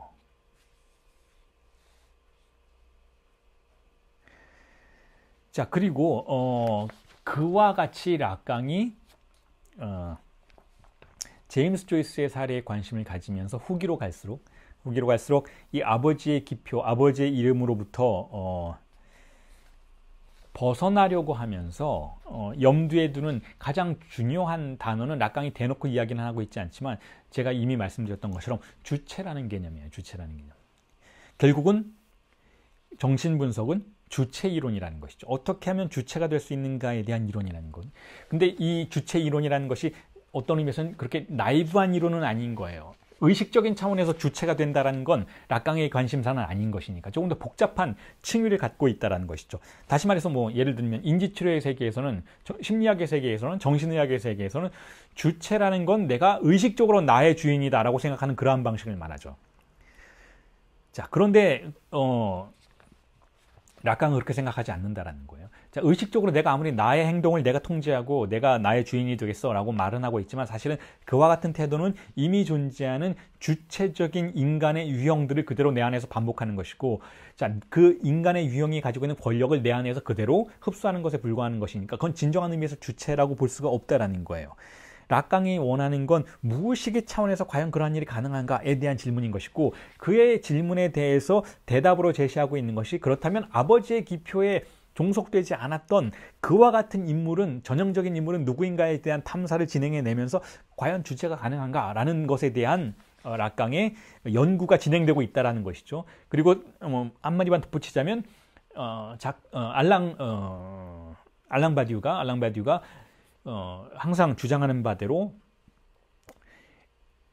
존재와 사건에서 서론에서 주장을 하죠. 서론에서 설명하는 바대로 정신분석은 20세기의 가장 주요한 주체 이론의 한 영역이라는 것이죠. 여기서 말하는 정신분석은, 바디우에게 정신분석은 락강 그 이름뿐이에요. 다른 건 정신분석이 아니죠. 바디우에게는. 바디우에게 정신분석이라는 표현은 락강을 의미하는데 20세기에 락강이 바로 가장 주요한 주체 이론가 중에 하나라는 거예요. 그리고 그 주체 이론을 가장 근접한 상태에서 우리처럼 이렇게 매일매일 그 텍스트를 탐사해 보면 어떤 의미에선 우리가 흔히 전통적으로 알고 있는 그러한 주체성과는 좀 관련이 없는 것처럼 보이는 보다 근본적인 차원의 주체로 접근하는 그러한 양상을 보인다는 것이죠. 그게 무슨 뜻인가 하면 전통적으로 다시 한번 강조드리지만 주체는 내가 나 자신의 주인이 되는 그런 걸 의미하지 않는다는 거예요. 그런 방식으로 내가 주체가 되고자 한다면 끊임없이 나는 타자에 종속되는 그러한 모순된 결과로 빠져들 수밖에 없다는 것이죠. 왜냐하면 나에 의해서 주체로서 설정이 된다는 것은 항상 자아를 설정하는 그러한 개념이기 때문에 그 자아의 비밀에 대해서 이해하지 못한다면 주체 이론도 불가능하게 되어버리는 것인데, 그 자아는 어떤 것인가 하면 바로 사회적인 권력의 관계성들이 나에게 심어놓은 하나의 허상적 이미지에 불과하다는 거예요. 즉 A에 불과하다는 것이죠. 그러니까 그건 진정한 주체가 아니라 자아일 뿐이라는 것이죠. 그러니까 그건 주체 이론의 엄밀한 세계 속으로 받아들여질 수 없다는 거예요. 자, 그리고 여기서 사족처럼 덧붙이자면 조금 뒤에 다시 한번 설명할 기회가 있겠지만, 제가 여러분들에게 지금 나누어드린 텍스트의 첫 페이지에 실어드린 그 그림, 그 작품의 사진, 이수경의 작품의 사진에서 제가 논평으로 제시했던 것도 바로 그와 같은 부분인 것이죠. 결국 예술이란 무엇인가 하면 무엇입니까, 여러분? 예술이란 창조 행위인 것이잖아요. 그리고 이 창조 행위가 우리가 지금 실천하고 있는 정신분석, 라카니안 정신분석의 실천과 아주 밀접한 관계가 있다라고 제가 아주 지속적으로 말씀을 드리고 있잖아요. 그런데 창조라는 개념에 대해서 그것이 마치 한 인간이 자신의 재능과 지식에 의해서 무언가를 만들어내는 과정을 창조라고 부른다면 그건 사실상 우리가 지금 연구하고 있는 정신분석의 관점에서 근거한다면, 혹은 20세기 철학이 우리에게 알려준, 특히 바디우의 철학이 우리에게 알려준, 혹은 하이데거의 철학이 우리에게 알려주는 그러한 이론적인 근거에 비추어 본다면 그건 엄밀한 의미에서 주체라고 볼 수가 없다라는 거예요. 한 예술가가 무언가를 만들어내는 걸 우리가 주체적인 창조의 행위라고 부를 수가 있게 될 것인가에 대한 질문이 제기되어야 한다는 것이죠. 어떤 의미에서 제가 이번에 그 이수경의 작품에 대한 논평을 쓰면서 보다 근본적으로 맞닥뜨린 문제는 그런 문제들이라는 거예요. 결국 창조란 무엇인가? 예술가의 창조란 무엇인가? 제가 정신분석의 실천이 항상 다른 사람이 되는 것, 누군가 새로운 존재가 되는 것, 나 자신을 발명하는 것이라고 표현을 해왔는데, 이건 정확한 의미에서 결국은 정신분석과 예술의 실천을 동등한 것으로 만들어줄 수 있는 명제들인 것이잖아요.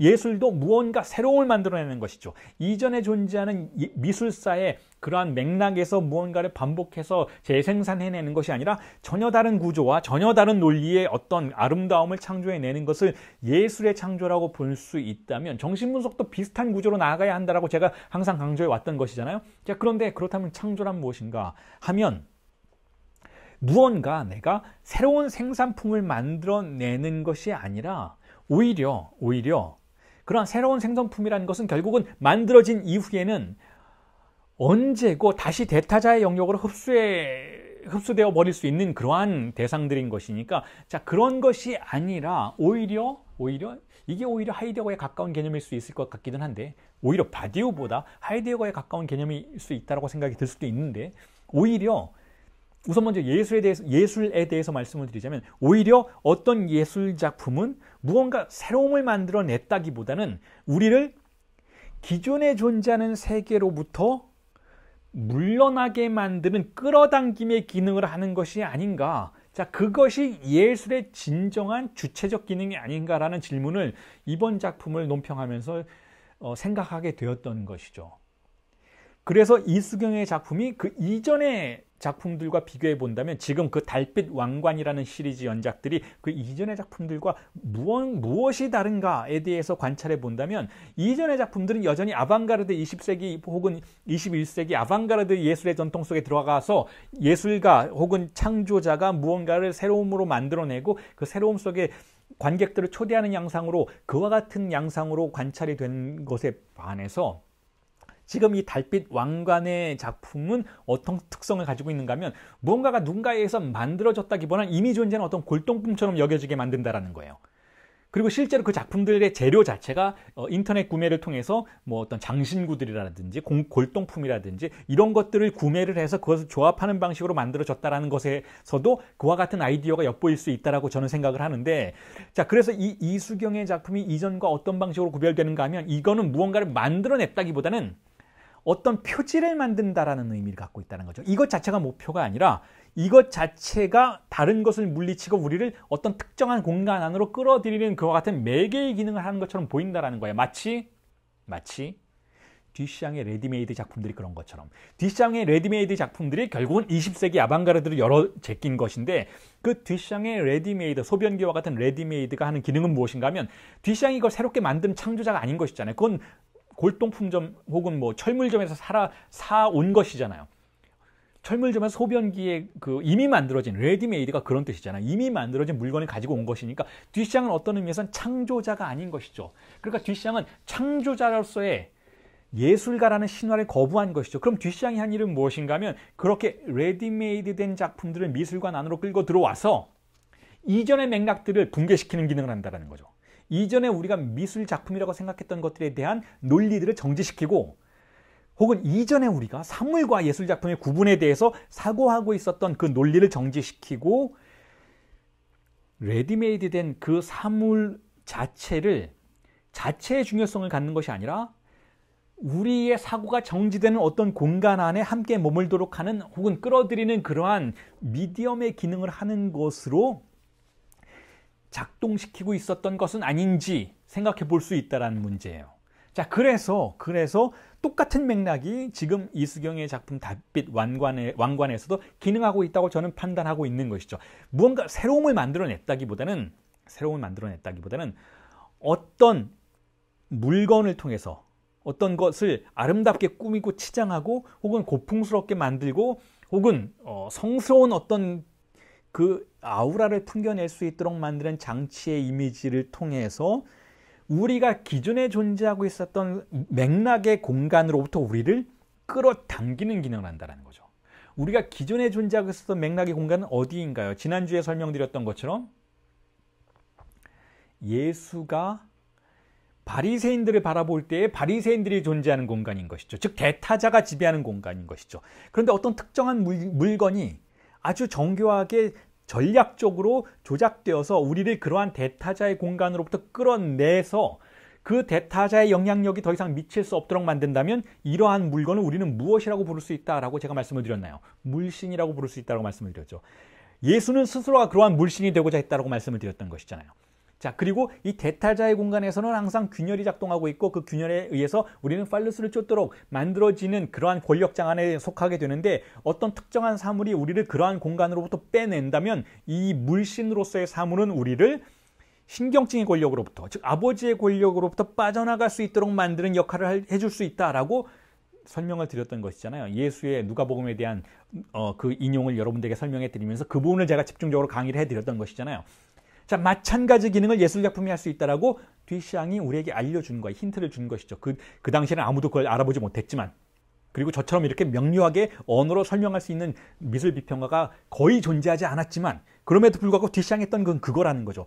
뒤샹은 어떤 것을 창조하기보다는 창조해봤자 뭐하냐라고 생각하는 거예요. 창조해봤자 다시 대타자의 영역으로 끌고 들어가 버린다는 거예요. 대타자는 아버지의 이름은 막강한 영향력을 행사하면서 내가 아무리 새로운 걸 만들어내도 그걸 미술사 안으로 흡수해버리면서 미술사라는 대타자의 종속물로 만들어버리니까 뒤샹은 만들어내는 대신 물건을 명명하는 것이죠. 이건 예술작품이다. 레디메이드라고 명명하는 것이죠.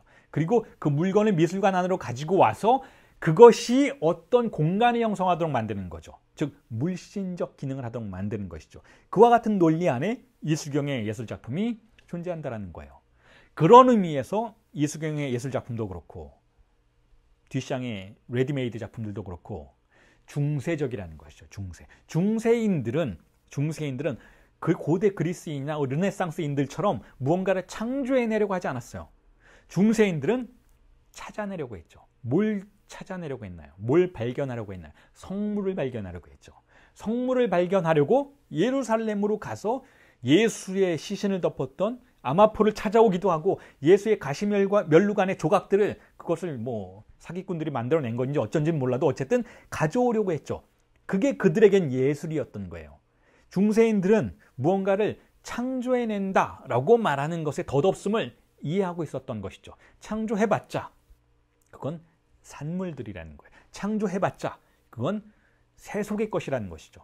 세속의 세계로부터 벗어나는 것, 대타자의 지배로부터 벗어나는 것이 중세인들의 진리관의 가장 중요한 목표였던 것이니까 중세인들은 바로 그러한 세속의 질서를 멈출 수 있도록 해주는 성물들을 중요하게 생각했던 거예요. 그리고 그와 같은 중세적인 논리가 20세기의 뒤샹에 의해서 복원되고 있었다는 것이죠. 그리고 그런 의미에서 지금 제가 여러분들에게 나눠드린 그 예술작품의 이미지, 이수경의 작품은 바로 그런 의미에서 중세적이라는 거예요. 그런 의미에서 진리의 절차라는 것은 무언가 새로운 것을 산물로서 만들어내는 것이기보다는 새롭지 않은 것으로부터 나를 이탈시켜서 잠시 머무르도록 하는 그와 같은 과정은 아닐까라고 이해해 볼 수 있다는 것이죠. 그리고 그와 같은 과정을 공백에 접근하도록 만드는 과정이라고 우리가 부를 수 있다면 그 공백에 접근하도록 우리를 만들어주는 그러한 예술작품은 결국 진리의 절차를 실현하는 예술작품이라고 우리가 부를 수 있다면 자, 다시 정신분석의 임상 절차로 돌아와서 그렇다면 정신분석이 지금까지 제가 여러분들에게 말해드렸던 창조, 새로움에 대한 추구 혹은 정신분석의 주체성 혹은 한 내담자의 삶의 변화와 같은 이 모든 표현들은 두 번째 문제가 되어버린다는 거예요. 제가 지금 여러분들에게 백상현의 락강 정신분석 강해 수업의 아주 오래된 흐름에 어떤 중요한 마침표를 찍고 있어요. 여러분들에게 중요한 변화의 지점들을 제 이론의 세계의 변화의 지점들을 여러분들에게 제시해드리고 있는 것이죠. 자, 새로움의 창조가 중요한 것인가? 두 번째라는 거예요. 이제는 그건 더 이상 저에겐 중요한 문제가 아닌 것처럼 보인다는 것이죠. 한 내담자가 다른 사람이 되는 게 중요한가? 되면 좋죠. 되면 좋아요. 근데 그거보다 더 중요한 게 있다는 거예요. 다른 사람이 되어봤자, 이 부분에 대해서는 제가 이전에도 여러 차례 여러분들에게 설명을 해드렸지만, 다른 사람이 되어봤자 다시 아버지의 기표 안으로 흡수되어 버리는 과정이 분명히 존재하니까 결국 지속적으로 다른 사람이 되려는 노력이 필요하다.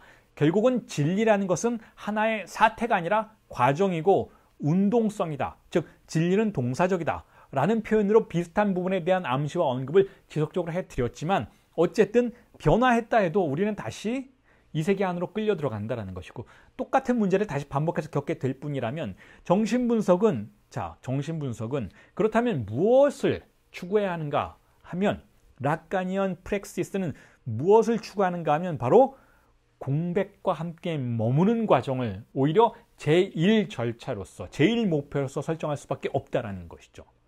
공백과 함께 머무는 것. 무언가 새로움이 생산되는 것은 그 다음의 문제이지만 그건 생산되려면 생산될 것이고 생산되지 않는다면 생산되지 않을 것이다라는 거예요.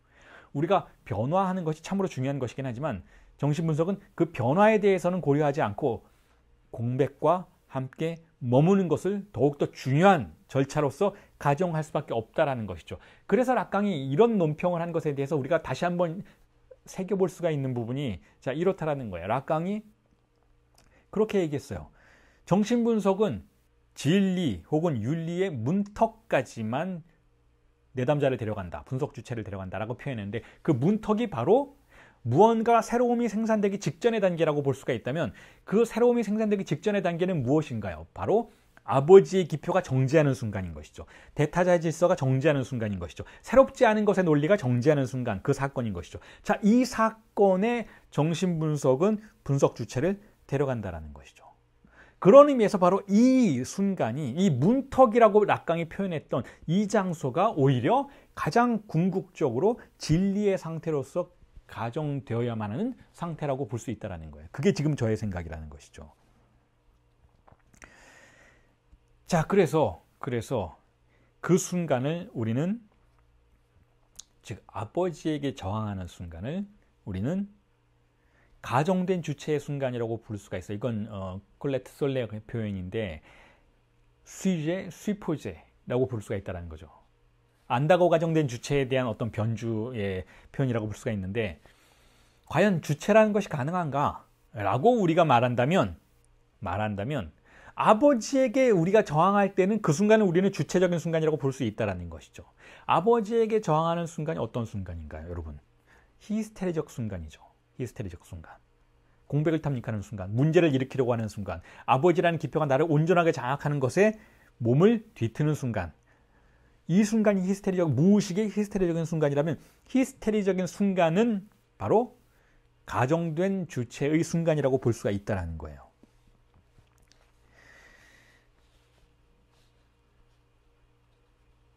그래서 정신분석의 여정을 이렇게 표현해 볼 수도 있어요. 자, 그렇다면 정신분석의 여정은 어떤 여정인가 하면 농뒤프라는 여정이라는 것이죠. 농뒤프. 농은 노라는 뜻이고 뒤프는 넙죠. 뒤프는 얼간이 바보 같은 이라는 뜻이에요. 자, 그렇다면 농뒤프는 바보 같지 않은 이란 뜻이죠. 바보가 되지 않는 것을 정신분석의 여정이라고 볼 수가 있어요. 그리고 농뒤프는 할 수밖에 없는 거죠. 는 뭐냐면 방황하다라는 거예요. 그래서 바보 같지 않은 자들은 방황하게 된다라는 표현이 바로 레 농뒤페인 거죠. 즉 바보들은 속잖아요. 그러니까 뒤프는 속다라는 뜻도 있죠. 뒤프. 자, 속다라는 것은 어떤 것에 속는 것인가 하면 바로 아버지의 이름에 우리가 속았다는 뜻이에요. 아버지의 이름에 우리가 속았다는 건 무엇인가 하면 대타자를 맹신하는 태도인 것이죠. 우리의 무의식은 그렇게 구성이 됐다는 거예요.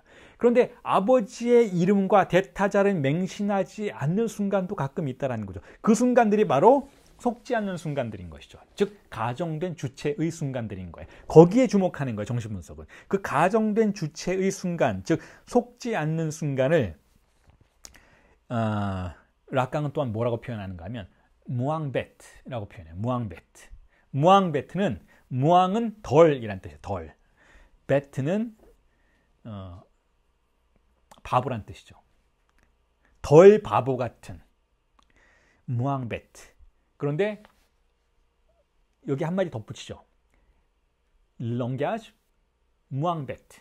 즉 덜 바보 같은 언어를 추구하는 것이 정신분석의 여정이라는 거예요. 덜 바보 같은 언어는 어떤 언어인가요? 아버지에 의해서 덜 지배받는 언어인 것이죠. 그러니까 여러분들이 이걸 오해하지 마셔야 될 것이 덜 바보 같은 언어 혹은 바보 같은 언어가 우리가 말할 때 뭐 더듬는다든지 버벅댄다든지 이런 것을 말하는 게 아니에요.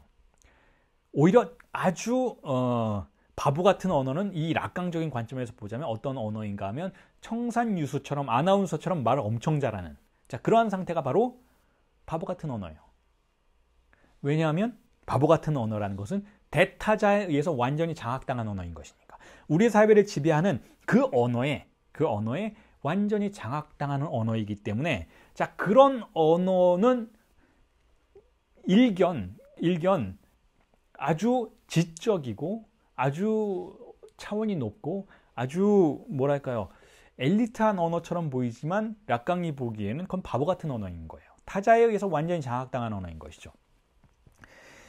여러분들 중에 제가 이렇게 강의할 때 막 말을 빨리 하고 오늘 좀 말이 빠르죠. 제가 말이 빠른 이유는 이제 마지막 강의라서 해야 될 이야기는 많은데 시간은 이제 남지 않아서 말을 빨리 하고 여러 가지 이론들, 개념들을 마구 쏟아내기 위해서 말을 빨리 하는데 그래서 제가 이렇게 말을 빨리 하는 거 보고 말 참 잘한다라고 생각하시는 분들이 있는데 이건 바보 같은 언어인 거예요. 이 락강적 관점에서 보자면 어떤 바보인가 하면 락강에 완전히 속은 언어인 것이죠. 제가 락강을 공부를 엄청 했기 때문에 락강의 지배를 받고 있는 순간이기 때문에 이렇게 말이 빠른 거예요. 어떤 의미에선 지금까지 해왔던 락강 강의에서들은 어떤 의미에선 바보 같은 언어였던 것이죠. 락강이라는 대타자를 완전히 받아들이고 그걸 소화해서 흡수해서 거의 락강처럼 말하고자 하는 열망 속에서 말해왔던 그러한 언어들이었기 때문에 상당히 바보 같은 언어일 수도 있어요. 어떤 의미에서는. 그래서 아마도 이번 세미나 17에 대한 강의서가 끝나면 좀 덜 바보같이 말하려는 계획을 가지고 있습니다. 그게 뭔가 하면 세미나 17의 강의서가 아까 어떤 분이 댓글로 질문하셨는데 언제쯤 나오냐, 우리 지금 공부하고 있는 이 책이 언제 나오냐라고 질문하셨는데 아마도 올해 말에 원고가 끝나면 내년 초에 출판사에 넘겨지게 되고 출판사에 넘겨지면 아마 내년 중반이나 후반에 아마 출간이 되지 않을까라고 생각이 드는데 그 세미나 17이 어쨌든 올해 강의서가 끝나잖아요. 끝나고 나면 제가 소망하기로는 그때부터는 조금 덜 바보 같은 언어의 말을 하고 싶어요. 그게 무슨 뜻인가 하면 문학적인 글을 쓰고 싶다는 것이죠. 문학적 실천을 하고 싶다는 거예요. 그래서 아마 내년에는 여러분들에게 미리 광고를 해드리자면 내년에는 제 소설책 한 권이 쓰여지고 내후년에는 그 책이 출간될 것이라는 계획을 가지고 있습니다. 기대해 주셨으면 좋겠습니다. 내년에는 저는 소설을 쓸 겁니다. 자, 그래서 다시 본론으로 돌아가자면 락강 정신분석은 혹은 분석의 목표는 덜 바보 같은 언어를 찾고자 한다는 거예요. 그리고 여기서 말하는 덜 바보 같은 언어는 공백에 접근하는 언어인 것이죠. 공백에 접근하는 언어는 어떤 의미에서는 더듬거리는 언어일 수도 있고 어떤 의미에서는 덜 이론적일 수도 있고 어떤 의미에서는 덜 통제된 언어일 수도 있는 것이죠. 그 대표적인 언어가 바로 프로이트가 말하는 말실수였던 거죠. 말실수, 실착. 행동에 있어서의 실착 또는 농담, 바보 같은 농담 있잖아요. 아재 개그가 전형적인데 기표에 집중해서 그 기표를 통해서 웃음을 유발시키려고 하는 그와 같은 언어가 덜 바보 같은 언어라는 거예요. 덜 바보 같은 언어. 그리고 정신분석의 목표가 그걸 찾고자 한다는 것이죠. 그래서 정신분석이 시작되면 분석가가 분석 주체에게 끊임없이 말을 요구하는 거예요. 말하라. 말하는데 말하다 보면 이전의 습관들이 실착되거나 이전의 습관들이 벗겨져 나가는 경험들이 출현한다는 거죠. 그리고 그 말하는 것에 쾌락을 느끼게 되면 비로소 진정으로 정신분석은 본격적인 궤도에 들어가는 것이라고 볼 수가 있어요. 문학적 실천이라는 것이죠. 문학적 실천. 그래서 가장 어려울 때는 어떤 때인가 하면 분석 주체가 내담자가 찾아와서 분석가에게 무언가를 요구할 때 이야기해달라고 내가 이렇게 아픈데 어떻게 생각하세요? 근데 락가니안 정신분석은 그런 치료가 아니라고 제가 진단과 치료가 아니라고 여러 차례 말씀을 드렸죠. 락가니안 정신분석은 임상이 아니에요. 락가니안 정신분석은 의료행위가 아니에요. 락가니안 정신분석은 문학적 실천이에요. 시적 실천이에요. 락강이 세미나 11에서 분명히 선언을 했죠. 정신분석은 시적 실천이다. 라는 거예요. 자, 그렇기 때문에 분석가가 말하는 게 아니에요. 정신분석은.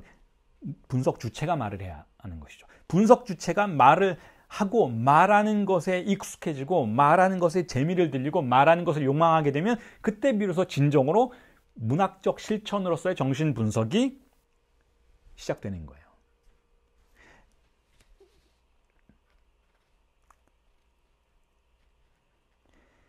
자, 그래서 그와 같은 실천의 과정들 속에서 결국은 정신분석은 어디로 가는가? 정신분석은 아버지에서 개인으로 간다는 거죠. 아버지에서. 이 방향성이 그렇게 설정이 된다는 거예요. 아버지의 기표에서 독자적인 기표로 간다는 거. 이게 정신분석의 방향성이에요. 락가니안 정신분석의 실천의 방향성은 아버지라는 보편자로부터 절대적 차이로 나아가는 것이죠. 절대적 차이.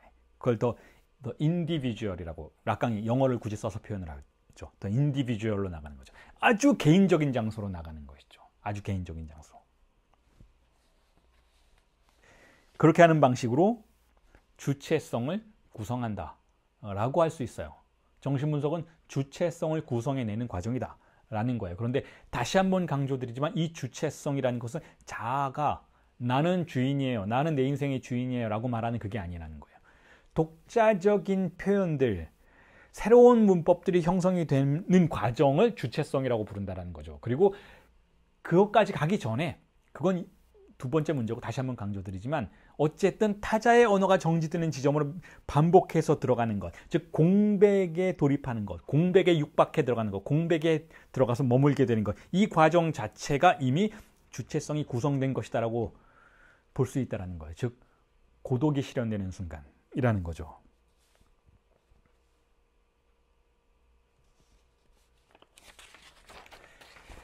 자, 그래서 이 부분에 대해서 설명을 드리면서 이제 지난주에 여러분들에게 아버지의 기표가 결국은 어떤 조건에 의해서 우리에게 들어오게 되었고, 정신분석은 이렇게 들어온 아버지의 기표를 어떻게 파악하고 있고, 반만 말해지는 걸 파악하고 있죠. 그리고 이렇게 아버지의 기표가 작동하는 방식에 대해서 정신분석은 락가니안 프랙시스는 어떻게 반응하고 어떻게 전략을 취하고 있고 어떤 것을 추구하는지, 어떻게 이 아버지의 기표를 넘어서려고 하는지에 대해서까지 이미 설명을 지금 다 드렸어요. 자, 그리고 나서는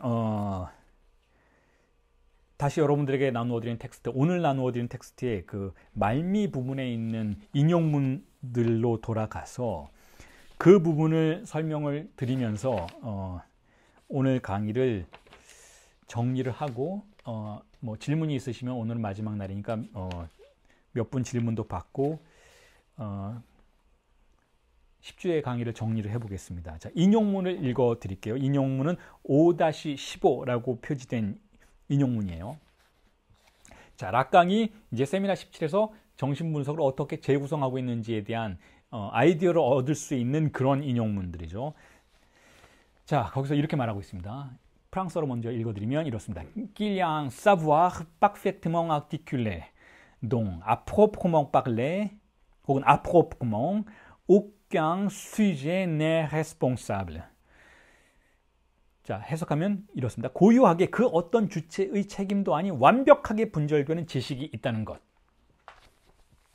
자, 이 부분은 조금 전에 여러분들에게 제가 세미나 17의 3, 4강에서는 진리라고 불렀던 것을 세미나 5강에서는 17의 5강에서는 지식이라고 부른다 라고 그 변화, 개념의 용어의 변화가 있었다라고 지적해 드린 부분에 대한 인용이라고 볼 수가 있어요. 자, 어떤 지식이 있다는 거죠. 지식이. 그게 무엇이라는 거예요. 그게. 지식은 뭐냐 하면 로고스인 거예요. 로고스는 무엇인가 하면 언어적인 것이죠. 그리고 언어의 가장 근본 단위는 무엇인가 하면 기표들인 거예요. 그 의미 이전의 기표들인 거죠. 주인 기표와 자, 노예 기표. 주인기표 S1과 S2. 자, 이게 근본 지식이에요. 이 지식이 각각의 유형별로 우리의 마음속에 들어와서 자리 잡고 있다는 거죠. 그리고 이 지식은 완벽하게 분절되어 있어요. 이게 무슨 뜻인가 하면 이미지가 아니라는 거예요.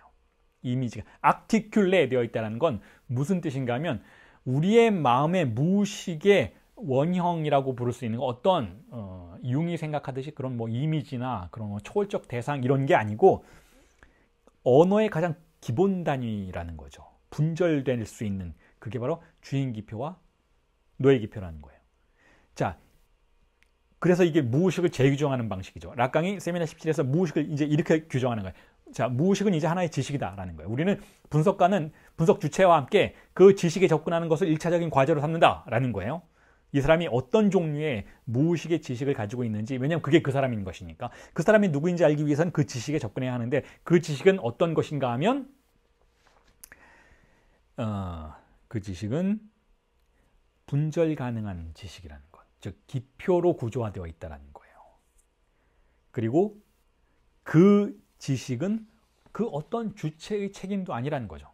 여기서 주체라고 말해지는 건 제가 조금 전에 말씀드린 그런 주체가 아니고 락간연적인 주체가 아니고 그냥 우리가 흔히 말하는 어떤 나 자신의 책임도 아니라는 거죠.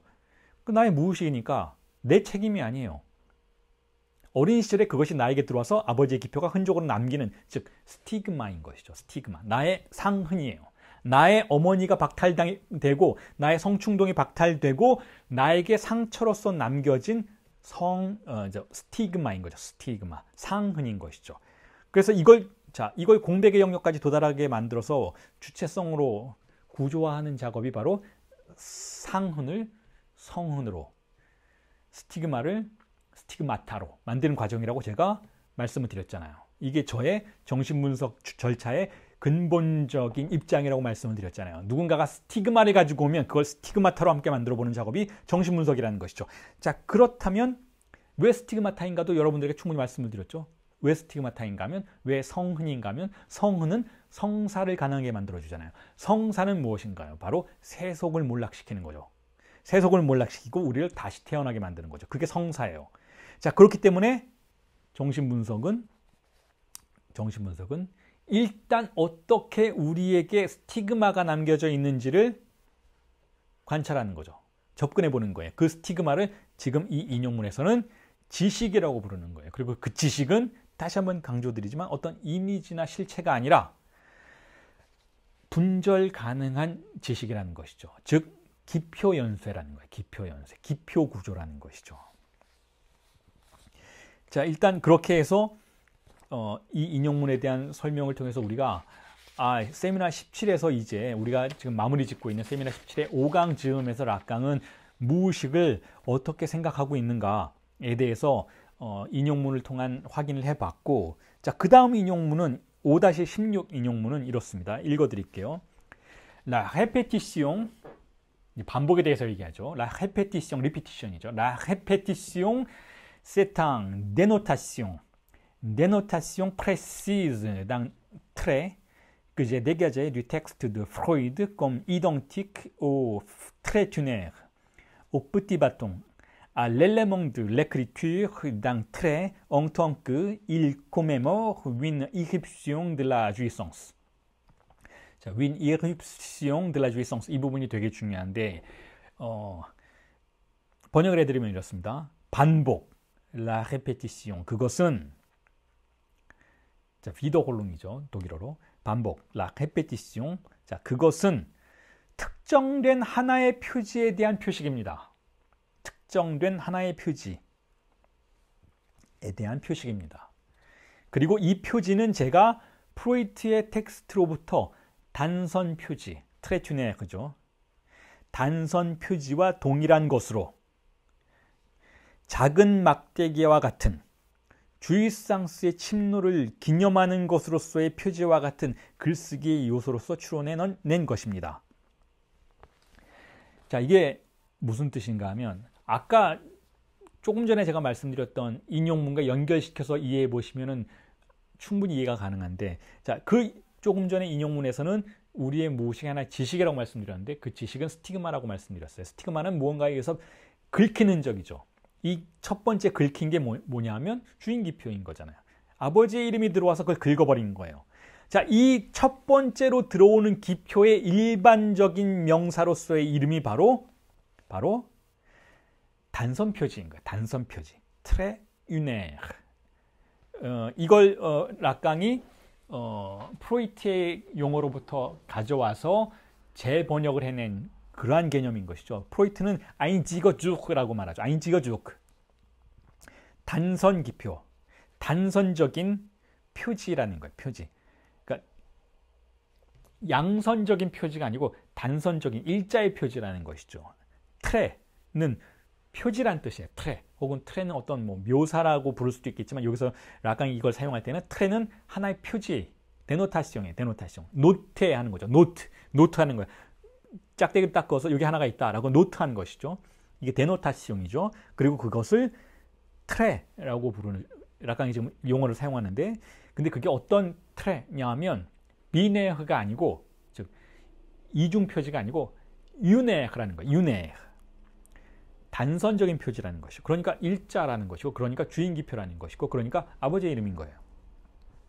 자, 그게 우리에게 한 번 들어오면 어떻게 기능하는가 하면 반복된다는 거예요. 반복. 그게 바로 레페티시옹. 반복이라는 거예요. 반복. 위도홀룽스방. 독일어로 프로이트가 반복 강박이라고 불렀던 것이 바로 그 개념이라는 것이죠. 그 표지가 들어와서 우리의 무의식이 동일한 걸 반복하도록 만든다는 거죠. 그 반복에 대한 반작용이 바로 우리의 의식세계라는 거예요.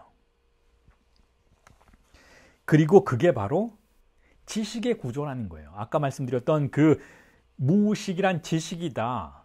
그리고 그 지식은 분절 가능한 것이다. 그 지식은 기표에 의해서 구성되어 있다. 그 기표의 구성체의 가장 중요하게 뭐가 있는가 하면 바로 트레튜네어가 있다. 단선 표지가 있다라는 거예요. 아인지거주크가 있다라는 거예요. 자, 계속해서 지금 제가 무슨 설명을 드리고 있는가 하면 어떻게 아버지의 기표가 우리에게 들어오는가. 그래서 그것이 어떻게 우리의 무의식의 지식을 구성하는가. 우리의 무의식 자체를 구성하는가.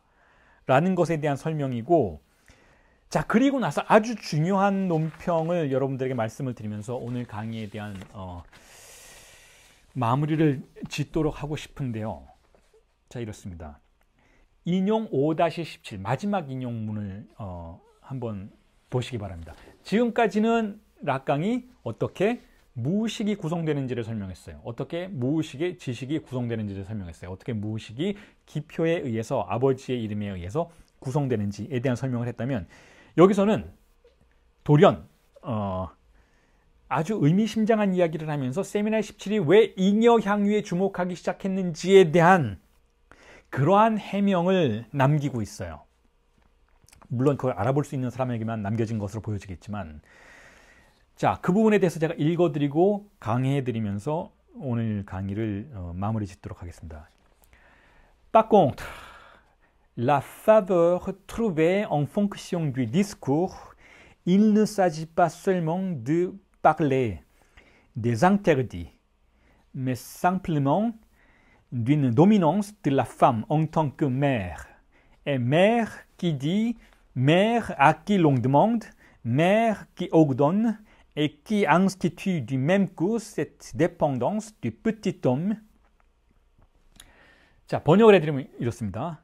반면 담화와 관련하여 발견되는 특혜는 말입니다.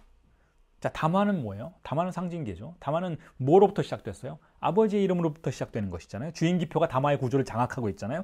자, 담화는 그 반면에 그렇게 주인기표의 특성, 아버지의 특성을 가지고 있는 것이긴 하지만 자, 그런데 담화와 관련하여 발견되는 특혜가 있는데 그게 뭐냐 하면 그것은 단지 금지에 대해서 말하는 것이 문제가 아니라는 겁니다. 담화가 아버지의 기표로부터 시작되어서 상징계처럼 작동하고 있다면 금지해야 되잖아요. 금지가 주요한 기능이어야만 하는 것이죠. 근데 그렇지 않다라는 거예요. 락강의 태도가 아주 많이 바뀌고 있는 거죠. 담화는 상징계는 그것만 하는 게 아니다. 왜냐하면 그 금지만 하는 게 아니다. 왜냐하면 자, 번역해드리면 그것은 말하는 어머니, 요구되는 어머니, 그리고 동시에 유아의 종속을 설정하는 어머니의 지배가 문제시 됩니다. 라는 거예요. 자, 담화가 아버지의 부성적 기표, 가부장적 권력의 세계로부터 우리에게 다가오는 것은 맞지만 그 담화를 누가 발화하느냐, 누가 주요하게 발화하느냐에 주목해 보라는 거예요. 담화를 누가 발화하나요? 엄마가 발화한다는 거죠. 물론 아버지가 아이를 키우는 가정도 있어요. 하지만 대부분의 가부장적 세계에서는 어머니가 아이를 키우죠. 가부장적 질서의 세계에서는 여성이 아이를 담당하게 만들죠.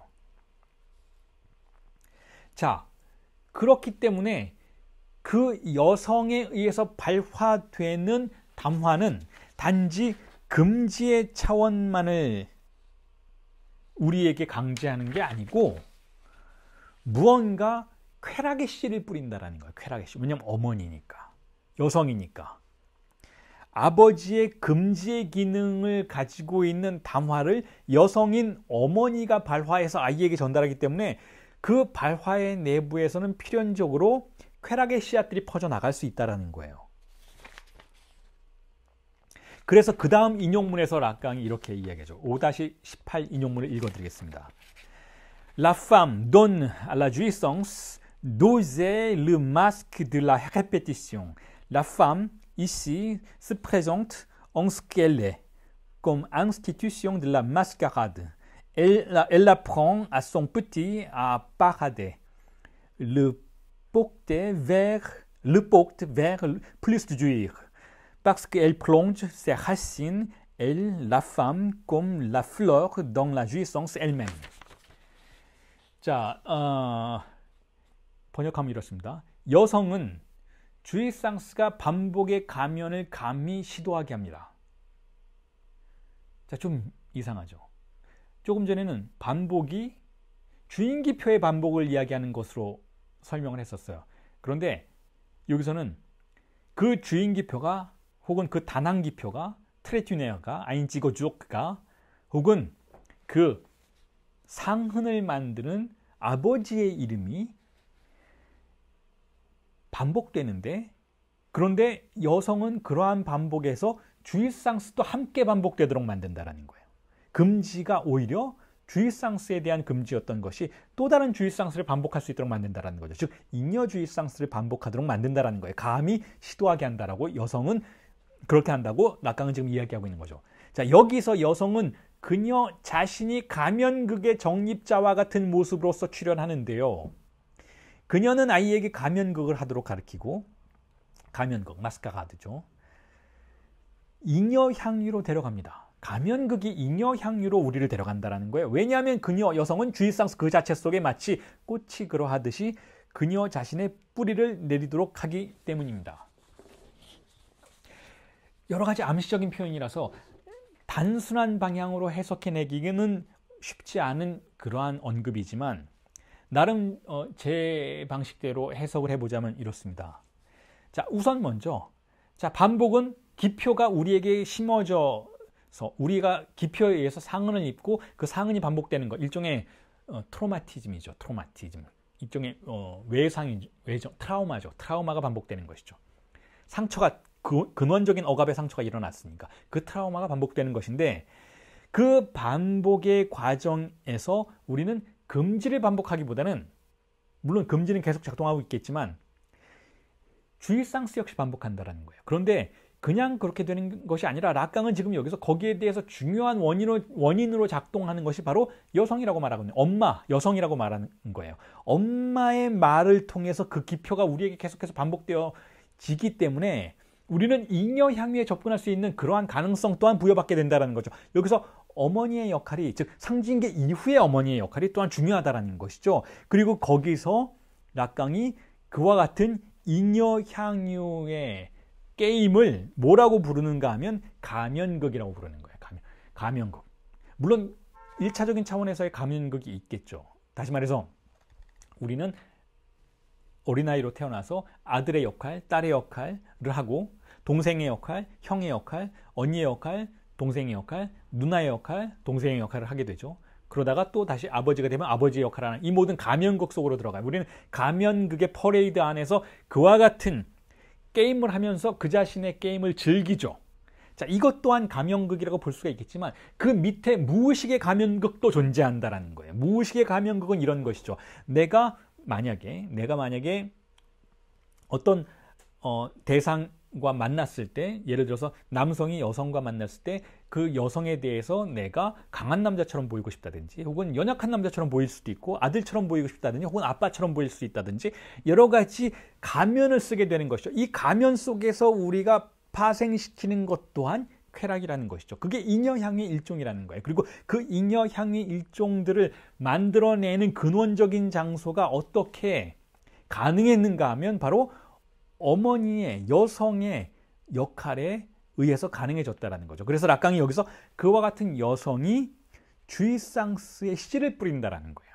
여성의 발화가 아이에게 주이상스의 씨를 뿌려서 그 기표가 단지 억압의 기능만을 하는 것이 아니라 오히려 쾌락의 기능을 할 수 있도록 만들어준다라는 것이죠. 자, 락강이 여기서 굉장히 중요한 전환점을 선언하고 있는 거예요. 즉, 기표는 억압만 하는 게 아니라 쾌락도 가져온다는 것. 이게 바로 세미나 17의 본질적인 태제인 것이죠. 변화이기도 하고, 즉 상징계가 억압만 하는 게 아니라 쾌락도 가져온다라는 거예요. 잉여주의상스라는 개념이 바로 그렇다라는 거죠. 기표에 의해서 생산된 쾌락이라는 것이죠. 그리고 그 기표에 의해서 어째서 쾌락이 생산되는가에 대한 하나의 원인으로 그 기표가 발화되고 아이에게 제시되는 그 장소에서 발화자가 바로 여성이었기 때문에 그렇다라고 지금 락강은 설명하고 있는 거죠. 자, 오늘 강의는 이렇게 정리를 하고 또한 10주간의 강의도 이렇게 정리를 하겠습니다.